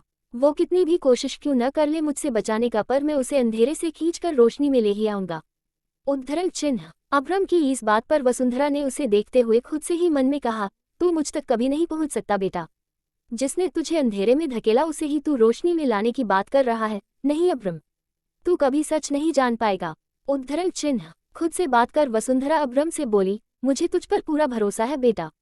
तू जरूर उस इंसान को ढूंढ लेगा जिसने तेरे साथ इतना गलत किया। मुझे अपने बच्चे पर, अपने बेटी पर पूरा भरोसा है। ये बोल वो अब्रम का सिर सहलाने लगी। वहीं इतनी देर से चुपचाप खड़ी सब देख रही नियति को कुछ अजीब लग रहा था। उसकी नज़र तब से ही वसुंधरा पर थी जब से उसने शीला की जबान काटी थी। वो तब से ही वसुंधरा को बड़े ध्यान से देख रही थी और उसके चेहरे के बदल रहे भाव को देखते हुए नियति खुद से बोली, हमें ऐसा क्यों लग रहा है जैसे दाल में कुछ काला है। पहले अचानक से माँ का चले जाना और फिर अचानक से वापस आना और आते ही शीला आंटी की जबान काट देना, ये सब कोई इत्तेफाक नहीं है। उद्धरण चिन्ह। पर जब उसने वसुंधरा और अब्रम को देखा तो वसुंधरा का अब्रम के लिए प्यार देखकर उसने आगे कहा, बागर बिल्ले के लिए माँ का प्यार कितना सच्चा है। वो कितना प्यार करती है उनसे और वो भी तो अपनी माँ से उतना ही प्यार करते हैं। हम भी ना कुछ भी सोच लेते हैं, हमने कैसे एक माँ पर शक कर लिया। एक माँ तो अपने बच्चों के लिए क्या कुछ नहीं कर जाती, फिर कैसे एक माँ खुद के बच्चे को इतना दर्द दे सकती है। ये सोचकर भी हमने पाप कर दिया। ये कहकर नियति ने मन ही मन भगवान से प्रार्थना करते हुए कहा, सॉरी शिव जी, हमें माफ कर देना। हमने आज एक माँ की ममता पर शक किया, कितने गलत है हम, प्लीज शिव जी हमें माफ कर देना। ये बोल नियति झुंझलाते हुए खुद से कहा, पर हमें कुछ गड़बड़ क्यों लग रही है। हमें ऐसा क्यों लग रहा है कि कोई तो है जो नहीं चाहता कि असली मुजरिम का चेहरा बागर बिल्ले के सामने न आए, न किसी को उसका नाम पता चले जो उन्हें सालों से ड्रग्स देता आ रहा है। उद्धरण चिन्ह। नियति अभी सोच ही रही थी कि तभी वसुंधरा ने उसके सामने चुटकी बजाते हुए कहा, कहाँ खोई हुई हो तुम नियति बेटा, मैं कितनी देर से तुम्हें आवाज दे रही हूँ। नियति जल्दी से अपनी सेंस में आते हुए बोली, सॉरी माँ, और फिर झुककर वो उसके पैर छूने लगी। वसुंधरा ने उसे आशीर्वाद दिया और मुस्कुराते हुए पूछा, अब तुम कैसी हो। नियति ने सिर हिलाते हुए धीरे से कहा, हम ठीक है माँ। वसुंधरा ने उसे देखकर स्माइल करते हुए कहा, बहुत कमजोर लग रही हो, जाओ जाकर अपने कमरे में आराम करो। उद्धरण चिन्ह। फिर अब्रम की तरफ देखा, उसने आगे कहा, अब्रम नियति को कमरे में ले जा। अब्रम ने सिर हिलाया और नियति को लेकर अपने रूम में चला गया। वही दोनों को जाते देखकर वसुंधरा ने शातिर मुस्कुराहट अपने होठों पर लिए कहा, जब से ये लड़की तेरी जिंदगी में आए है तू मुझसे दूर होने लगा है। अब सबसे पहले इसे तेरी जिंदगी से निकलूंगी ताकि कभी कोई तुझे मेरी ममता के पिंजरे से आजाद न कर सके। उद्धरण चिन्ह। वसुंधरा ने उसे देखकर स्माइल करते हुए कहा, बहुत कमजोर लग रही हो, जाओ जाकर अपने कमरे में आराम करो। उद्धरण चिन्ह। फिर अब्रम की तरफ देख उसने आगे कहा, अब्रम नियति को कमरे में ले जा। उद्धरण चिन्ह। अब्रम ने सिर हिलाया और नियति को लेकर अपने रूम में चला गया। वही वसुंधरा ने दोनों को जाते हुए देखकर शातिर मुस्कुराहट अपने होठों पर लिए कहा, जब से ये लड़की तेरी जिंदगी में आई है तू मुझसे दूर होने लगा है। अब सबसे पहले मैं इसे तेरी जिंदगी से निकालूंगी ताकि कभी कोई तुझे मेरी ममता के पिंजरे के कैद से आजाद न कर सके। उद्धरण चिन्ह। ये कहते हुए उसके चेहरे पर एक अलग ही एक्सप्रेशन था। उसे देखकर ऐसा लग रहा था जैसे उसके दिमाग में बहुत कुछ चल रहा हो। उसने फ्लो पर बिखरे खून को देखा और सर्वेट्स से कड़क आवाज में बोली, साफ करो इसे, ये मेरा घर है, कोई डस्टबिन नहीं। मुझे फ्लो क्लीन चाहिए, अगर एक भी निशान दिखा ना तो मैं तुम सबको जॉब से निकाल दूंगी। वहां मौजूद सभी सर्वेंट उसकी बात सुनकर डर गए और उन्होंने जल्दी से सिर हिलाते हुए कहा, ओके मैं आप जाए, हम अभी फ्लो को क्लीन कर देते हैं। उद्धरण चिन्ह। वसुंधरा उन्हें घूरते हुए वहां से चली गई। वहीं अब्रम नियति को लेकर रूम में आ गया था। उसने नियति को बेड पर बिठाते हुए कहा, रेस्ट करो टर्टल, तुम्हें आराम की जरूरत है। उद्धरण चिन्ह। ये कहकर वो जैसे ही जाने के लिए मुड़ा कि तभी नियति ने उसका हाथ पकड़ लिया और उससे कहा, हमारी बात तो सुनिए।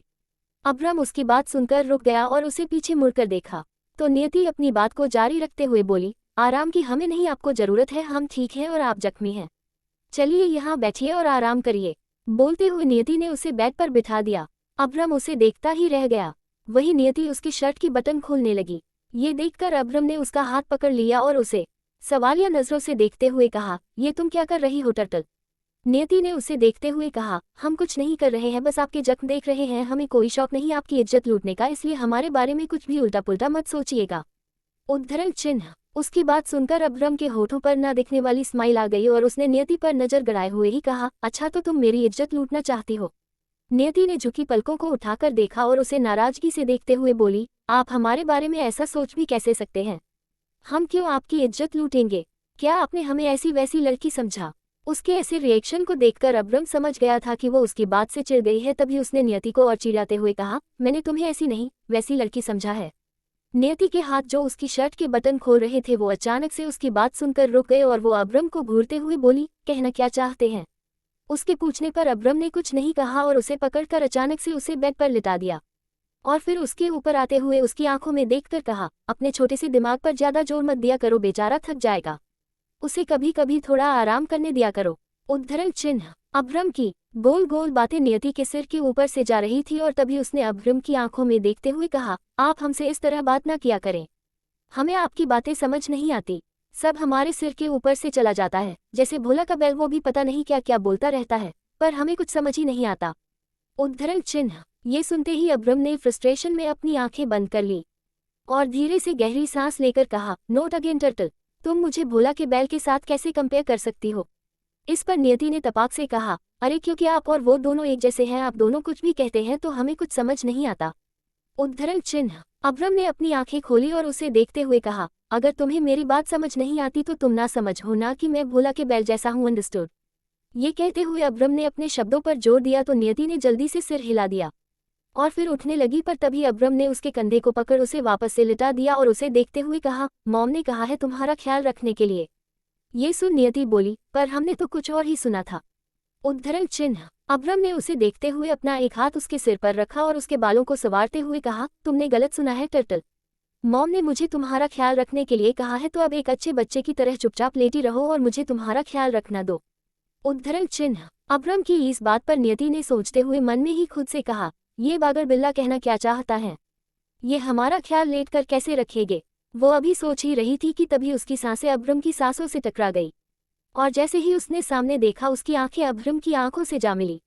वो उसके काफी करीब था, उसकी नाक नियति की नाक को छूने वाली थी। ये देखकर उसने अपनी मुट्ठी को कसकर बंद कर लिया और गहरी गहरी सांस लेते हुए अब्रम की आंखों में देखने लगी। तभी अब्रम ने उसकी बड़ी बड़ी गोल आंखों को देखते हुए सेडिक्टिव वॉइस में कहा, close your eyes turtle and मुझे तुम्हारा ख्याल रखने दो।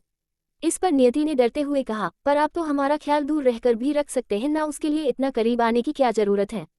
उसकी बात सुनकर अब्रम ने एक उंगली से अपना माथा खुजाया और उसे देखते हुए कहा, ये मेरा स्टाइल है, मैं तुम्हारा ख्याल ऐसे ही रखूंगा और अब तुम चुपचाप मुझे फॉलो करो, नहीं तो मैं तुम्हें ब्लैकी के पिंजरे में कैद कर दूंगा। ये सुनते ही नियति डर गई और उसकी आंखों के सामने ब्लैकी का चेहरा आ गया। एक बार फिर उसके चेहरे को याद कर नियति का शरीर कांपने लगा। उसके शरीर को कांपते देखकर अब्रम ने उसे देखते हुए कहा, टर्टल व्हाट हैपन, तुम्हें क्या हो रहा है? तुम इतना पैनिक क्यों कर रही हो? नियति डरते हुए रुआंसी आवाज में बोली, वो ब्लैकी, उसकी गोल्डन आंखें हमें घूर रही है। ये सुनकर अब्रम समझ गया कि उसे वो पल याद आ रहा है जब वो ब्लैकी के सामने खड़ी थी। उसने कुछ नहीं कहा और नियति को अपनी बाहों में भर लिया और उसके सिर को सहलाते हुए कहा, टर्टल तुम सच में एक छोटी बच्ची हो, ब्लैकी अब अपने पिंजरे में है, अब तुम्हें उससे डरने की जरूरत नहीं, सो रिलैक्स। नियति ने उसकी बात को इग्नोर कर कहा, बागर बिल्ले, हमने एक मन्नत मांगी है, क्या कल आप हमारे साथ मंदिर चलेंगे? उद्धरण चिन्ह। अब्रम ने कहा, ओके, पर अभी तुम आराम करोगी? उद्धरण चिन्ह। नियति धीरे से बोली, ठीक है, हम आराम करेंगे, पर आप हमारे सो जाने के बाद हमें छोड़कर तो नहीं जाएंगे न? उद्धरण चिन्ह। ये सुन अब्रम ने स्माइल करते हुए कहा, नहीं, मैं तुम्हें छोड़कर कहीं नहीं जाऊंगा, अब सो जाओ। ये बोल उसने नियति के फोरहेड पर किस किया। वहीं उसकी सुनकर नियति शांत हो गई और चुपचाप उसके सीने में अपना चेहरा छुपाए सोने की कोशिश करने लगी। उसे अपनी आंखें बंद किए हुए अभी 2 मिनट ही हुए थे कि तभी उसे कुछ याद आया और वो अपनी आंखें खोलते हुए अब्रम से दूर होकर बैठ गई। अचानक से नियति को ऐसे रिएक्ट करते देखकर अब्रम ने उससे पूछा, टर्टल अब तुम्हें क्या हुआ? नियति उसके पूछने पर मुंह बनाकर बोली, हमें आपके जख्म देखने हैं, आपके जख्म बहुत गहरे हैं। हमें देखना है कहीं आपके जख्म से वापस से खून तो नहीं आने लगा। उद्धरण चिन्ह। उसकी बात सुनकर अब्रम समझ गया कि वो उसके जख्म देखकर ही रहेगी, इसलिए उसने कुछ नहीं कहा और चुपचाप उसके सामने बैठा रहा। उसे कुछ न बोलते देखकर नियति भी समझ गई और फिर वो उसकी शर्ट निकालकर उसके जख्म देखने लगी। उसके शक के मुताबिक अब्रम के जख्मों से खून बह रहा था। ये देखकर नियति ने कहा, हमने आपसे कहा था न, देखिए अब आपके जख्म से कितना खून बह रहा है। ये कहते हुए उसे बहुत बुरा लग रहा था। अब अब्रम को दर्द में देखकर उसे भी दर्द होता था। वो उसके शरीर पर एक खरोच भी बर्दाश्त नहीं कर सकती थी। जाने क्यों अब उसे अब्रम के जख्मों से फर्क पड़ने लगा था। वही अब्रम ने उसकी बात पर सिर हिलाते हुए धीरे से कहा, क्रेजी टर्टल। नियति उसके जख्मों को साफ कर ड्रेसिंग करने लगी। वो जैसे ही उसके जख्मों की ड्रेसिंग करके उसके सामने आई तो उसकी नज़र अब्रम के गठीले शरीर पर गई। उसकी नज़रें अब्रम के चौड़े कंधे और उसकी मस्कुलर चेस्ट पर ही अटक गई। तभी नियति को अपना गला सूखता हुआ महसूस हुआ और अचानक से उसे हिचकी आने लगी। वो अब्रम को देखते हुए बार बार हिचकी ले रही थी। ये देखकर अब्रम ने जल्दी से उसे पानी का गिलास उठाकर दिया। नियति उसके हाथ से गिलास लेकर पानी पीने लगी पर उसकी नज़रें अभी भी अब्रम की मस्कुलर चेस्ट पर थी। वो चाह कर भी उससे अपनी नज़रें हटा नहीं पा रही थी। नियति ने जल्दी से पानी पीकर गिलास अब्रम को पकड़ा दिया। उसने ग्लास टेबल पर रखते हुए नियति की तरफ मुड़ते हुए जैसे ही उसे कुछ कहना चाहा कि तभी उसे देखकर हैरान रह गया। नियति चादर ओढ़कर लेट चुकी थी। तभी उसे देखते हुए अब्रम ने हैरानी के साथ कहा, इसे क्या हो गया? वही चादर के अंदर नियति ने खुद को डांटते हुए कहा, ये क्या कर रही थी तुम अभी? तुम बागर बिल्ले को ऐसे क्यों देख रही थी? अगर उसने तुम्हारी नज़रों को देख लिया होता तो क्या सोचता वो तुम्हारे बारे में? नियति तुम बिगड़ती जा रही हो। किसी को ऐसे देखना बैड मैनर्स होता है। जैसे ही उसने ये कहा तभी उसकी अंतरात्मा ने उससे कहा, किसी और को देखना बैड मैनर्स होता है पर वो तो तुम्हारा पति है और तुम अपने पति को ऐसे तो क्या ऐसे वैसे किसी भी रूप में देख सकती हो। उद्धरण चिन्ह। अपनी अंतरात्मा की बात सुनकर नियति ने कहा, पर वो हमारे बारे में क्या सोचेंगे? तो इस पर उसकी अंतरात्मा ने कहा, वो कुछ नहीं सोचेगा। सोच तुम ज्यादा रही हो। आप अपने मुंह पर से चादर हटाओ और अपने पति को देखो। उद्धरण चिन्ह। नियति सिर हिलाते हुए बोली, नहीं हम नहीं देखेंगे। उद्धरण चिन्ह। अंतरात्मा ने कहा, तुम्हें उसे देखना होगा। नियति बोली, नहीं हम नहीं देखेंगे। अंतरात्मा ने फिर से कहा, पर वो तुम्हारा पति है, देखो उसे, तुम उसे देख सकती हो। नियति बोली, हमने कहा ना हम नहीं देखेंगे। उद्धरण चिन्ह। नियति चादर के अंदर ही अपनी अंतरात्मा से बात किए जा रही थी। वही अब्रम जो अभी भी उसे ही देख रहा था, उसे इतना हिलते डुलते देखकर उसने कहा, ये टर्टल को हो क्या रहा है? ये बोलते हुए उसने अचानक से उसके ऊपर से चादर हटा दी। ठीक उसी टाइम नियति अपनी अंतरात्मा से आर्ग्यूमेंट करते हुए जोर से बोली, हमने कहा ना हम नहीं देखेंगे। उसे इतना लाउडली बोलते देखकर अब्रम ने उसे अजीब से देखते हुए कहा, टर्टल क्या हुआ तुम्हें? तुम किसे देखने की बात कर रही हो?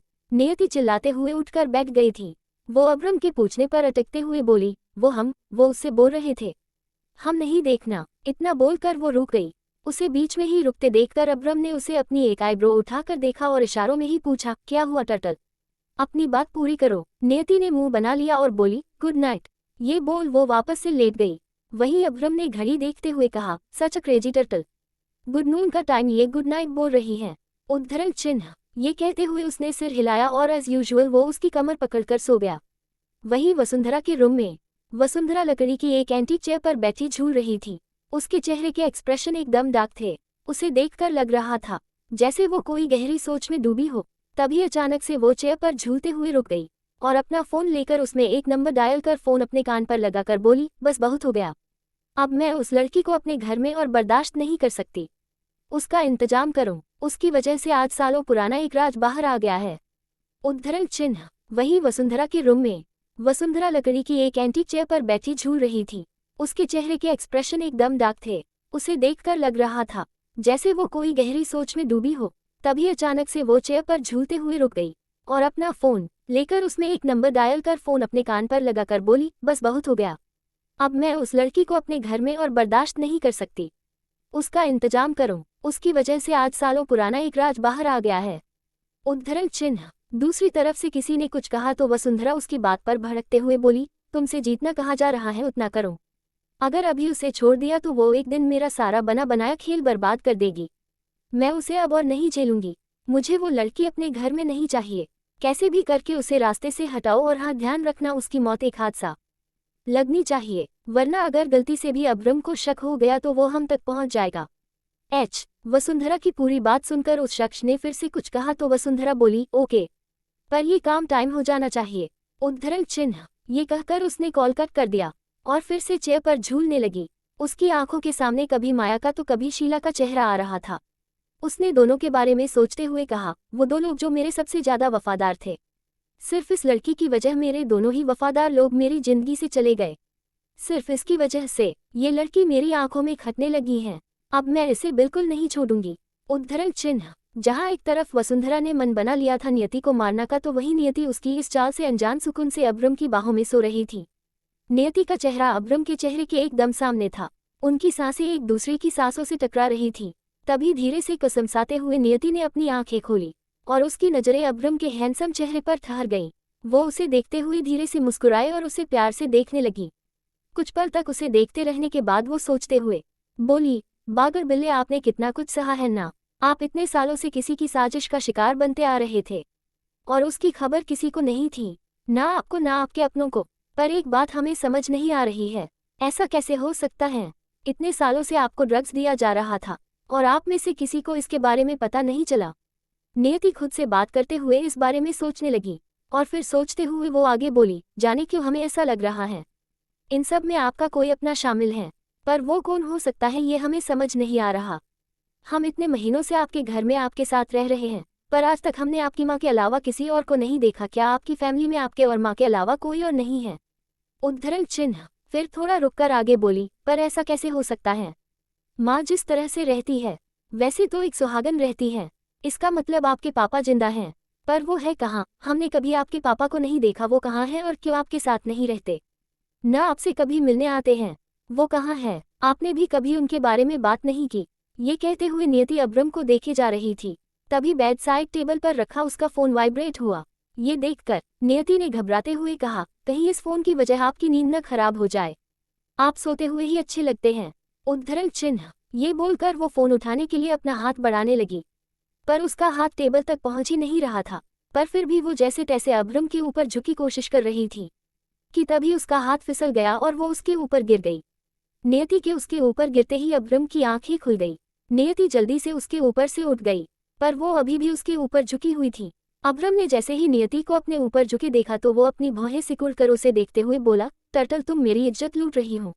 उद्धरण चिन्ह, ये सुनते ही नियति की आंखें बड़ी हो गई और वो हैरानी से उसे देखते हुए बोली, बागर बिल्ले, ये आप क्या कह रहे हैं? हम अब्रम ने उसे आगे बोलने का मौका दिए बिना ही कहा, अगर तुम्हारे इरादे ऐसे नहीं है तो तुम मेरे ऊपर क्या कर रही हो? बोलो। ये कहते हुए उसने अपनी दोनों आईब्रो उचकाए तो नियति जल्दी से बोली, आप बहुत बुरे हैं। आपकी नींद खराब न हो जाए इसलिए हम अपना फोन लेने के लिए उठे थे, पर आप तो हम पर ही शक कर रहे हैं। उद्धरण चिन्ह, ये बोल वो उसके ऊपर से हटने लगी, पर तभी झटके से वो उसके ऊपर जा गिरी। ये देखकर अब्रम धीरे से मुस्कुराया और उसने नियति की कमर पर अपने दोनों हाथ बांध दिए। नियति उसकी बाहों में कसमसाते हुए बोली, ये क्या कर रहे हैं आप? छोड़िए हमें। इस पर अब्रम ने कहा, क्यों छोड़ूं? तुम खुद मेरे करीब आए हो। उद्धरण चिन्ह, नियति उसकी बाहों में कसमसाते हुए बोली, हम आपके करीब नहीं गए, बल्कि हम गिर गए हैं। वो भी आपकी वजह से। हमारे कपड़ों पर आप सो रहे हैं। अब छोड़िए हमें, हमें उठना है। अब्रम उसकी बात पर धीरे से मुस्कुराया और उसे देखते हुए कहा, टर्टल, तुम्हारे कपड़े भी तुम्हें मुझसे दूर नहीं जाने देना चाहते, पर तुम हो कि मुझसे दूर जाने की जिद पर अड़ी हो। उद्धरण चिन्ह, नियति उसकी बात सुनकर उसे अपनी आंखें छोटी कर घूरने लगी तो अब्रम की मुस्कान उसके चेहरे को देखकर और गहरी हो गई। वो मुंह बनाकर उसके ऊपर से हटने लगी, पर तभी अब्रम ने उसे और कसकर पकड़ते हुए कहा, टर्टल, तुम्हें क्या लगता है तुम मुझसे जीत जाओगी? तुम कितनी भी कोशिश कर लो, पर मुझसे जितना तुम्हारे लिए नामुमकिन है। उद्धरण चिन्ह, नियति ने उसकी बात सुनकर कसमसाना छोड़ दिया और उसे देखते हुए बोली, जानते हैं हम, शिवजी ने हमें आप जितना पावरफुल नहीं बनाया, पर हम कमजोर नहीं हैं। हमारे अंदर भी बहुत ताकत है। हम अपने गांव में दो। नियति इसके आगे कुछ कहती कि उससे पहले ही अब्रम ने उसके होठों पर एक उंगली रख उसे खामोश कर दिया और न में सिर हिलाते हुए कहा, नो टर्टल नो, मुझे तुम्हारे गांव की कहानी नहीं सुननी। तुम फिर किसी जानवर से मुझे कंपेयर करोगी। उद्धरण चिन्ह, इस बात पर नियति ने उसे नाराजगी से देखा और मुंह घुमाकर बोली, हमें फ्रेश होना है। छोड़िए हमें। ये सुनते अब्रम ने उसे छोड़ दिया और वो उठकर जाने लगी। वहीं अब्रम बैग के क्राउन के सहारे बैठ गया। नियति वॉशरूम के पास जाकर रुक गई और मुड़कर अब्रम को देखने लगी। वो अब अपना फोन यूज कर रहा था। उसे देखकर नियति अपने दोनों हाथों को आपस में रगड़ते हुए बोली, क्या हमें उनसे उनके पापा के बारे में पूछना चाहिए? अगर उन्हें हमारी बात का बुरा लग गया तो? फिर खुद से ही बात करते हुए उसने आगे कहा, पर अगर पूछेंगे नहीं तो हमें पता कैसे चलेगा? ये कहते हुए उसे एक आइडिया आया और वो दबे पांव बैग के पास जाते हुए बोली, बागर बिल्ले, हमें तुमसे एक बात कहनी थी। उद्धरण चिन्ह। ये सुन अब्रम ने उसे देखा और कहा, बोलो क्या बात करनी है? नियति अपनी उंगलियों को मसलते हुए बोली, हमें अम्मा और बाबा की याद आ रही है। हम उनसे मिलना चाहते हैं। उद्धरण चिन्ह। ये सुनते ही अब्रम समझ गया, नियति गांव जाना चाहती है। और तभी उसने अचानक से सख्त आवाज में कहा, नो, तुम गांव नहीं जाओगी टर्टल। मैं तुम्हें गांव जाने की परमिशन नहीं दूंगा। उद्धरण चिन्ह। उसकी बात पर नियति मुंह बनाकर बोली, पर हमें उनकी याद आ रही है। क्या आपको नहीं आती अपने बाबा की याद? एक अब्रम जो नियति को देख रहा था, उसकी बात सुनकर अचानक से उसके चेहरे के भाव बदल गए और उसने नियति से नजरें फेर ली। उसे खुद से नजरें चुराते देखकर नियति उसके पास जाकर बैठ गई और उसके हाथ को अपने हाथ में लेकर उसे देखते हुए बोली, क्या हुआ आपको? क्या आपको आपके पापा की याद आ रही है? अब्रम ने कुछ नहीं कहा और अपना हाथ पीछे खींचकर उठकर जाने लगा, पर तभी नियति के शब्दों ने उसके आगे बढ़ते कदमों को रोक लिया। हम आपके बारे में जानना चाहते हैं। हम इतने महीने से यहाँ रह रहे हैं, पर कभी हमने आपके पापा को नहीं देखा, न कभी आपने उनके बारे में कोई बात की। आपके पापा कहाँ हैं? नियति बोले जा रही थी और वहीं अब्रम उसकी बात सुनकर कहीं खो गया था। उसकी आंखों के सामने कुछ दृश्य चलने लगे, जिसमें एक हैंडसम आदमी एक छोटे बच्चे के साथ खेल रहा था। वहीं नियति ने अपनी बात को जारी रखते हुए आगे कहा, बताएं ना, आपके कहाँ हैं? क्या अब वो इस दुनिया में? उसने अभी उतना कहा ही था कि तभी अब्रम ने उसे रोकते हुए तेज आवाज में कहा, टर्टल, मेरे डैड जिंदा हैं। ये कहते हुए अब्रम उसकी तरफ मुड़ा और उसे अपनी सख्त नजरों से देखते हुए उसके पास जाते हुए कहा, मेरे डैड जिंदा हैं। हाँ, वो मेरे साथ नहीं रहते, न मुझसे कभी मिलने आते हैं, पर वो जिंदा हैं। हाँ, मुझसे मिलने नहीं आते क्योंकि वो कोमा में हैं। बोलते हुए अब्रम नियति की आंखों में देख रहा था, तो वही नियति उसकी बात सुनकर हैरान रह गई थी। उसने अब्रम की आंखों में देखते हुए पूछा, उन्हें क्या हुआ था? अब्रम ने कहा, 20 साल पहले एक कार एक्सीडेंट में वो बुरी तरह घायल हो गए और फिर कभी होश में नहीं आए। वो इस वक्त अमेरिका में हैं। मॉम उनके पास ही रहती हैं और कभी कभी मुझसे मिलने इंडिया आती हैं। मॉम मुंबई भी एक डॉक्टर से मिलने गई थी। वो डॉक्टर को डैड की मेडिकल फाइल दिखाने गई थी। डैड की एक सर्जरी होनी है। उस सर्जरी के बाद शायद वो कोमा से बाहर आ सकते हैं। उद्धरण चिन्ह। अब्रम जमीन को घूरते हुए बोले जा रहा था। वहीं नियति उसकी बात सुनकर सोचते हुए बोली, टाइगर भैया ने भी उनके एक्सीडेंट के बारे में बताया था। क्या उसी एक्सीडेंट के बाद वो कोमा चले गए? हाँ, ऐसा ही हुआ होगा, तभी तो वो बागर बिल्ले को बचा नहीं पाए। उद्धरण चिन्ह। खुद से ही एक कहानी बुनते हुए नियति ने अब्रम की तरफ देख कहा, उनका एक्सीडेंट जब हुआ तब आप कहाँ थे? ये सुनते ही अब्रम ने सख्त नजरों से उसे देखा और घूरने लगा। नियति उसके इस तरह देखने से सकपका गई और जल्दी से उससे नजरें चुराते हुए बोली, वो हम तो बस ऐसे ही पूछ रहे थे। अगर आपको नहीं बताना तो कोई बात नहीं। उद्धरण चिन्ह। अब्रम एक कदम आगे चलकर उसके नजदीक गया और उसे घूरती नजरों से देखते हुए कहा, टर्टल, मेरे अतीत में झांकना चाहती हूँ? मेरे बारे में जानना चाहती हो? मैं कौन हूँ और ऐसा क्यों हूँ? उद्धरण चिन्ह। नियति डर से पीछे हटते हुए अटक कर बोली, नहीं, हम नहीं चाहते कुछ भी जानना, हम तो बस। उद्धरण चिन्ह। अब्रम ने उसकी बात को इग्नोर किया और उसकी बाह को कसकर पकड़ लिया और उसकी आंखों के देखते हुए कहा, खूनी हूं मैं, खून किया है मैंने। ये सुनते ही नियति का गला सूख गया। अब्रम की कठोरता उससे बर्दाश्त नहीं हो रही थी और तभी उसकी आंखों में आंसू आ गए। नियति डरी सहमी नजरों से उसे देख रही थी और उसके आंसू अपनी जगह बनाकर बह निकले।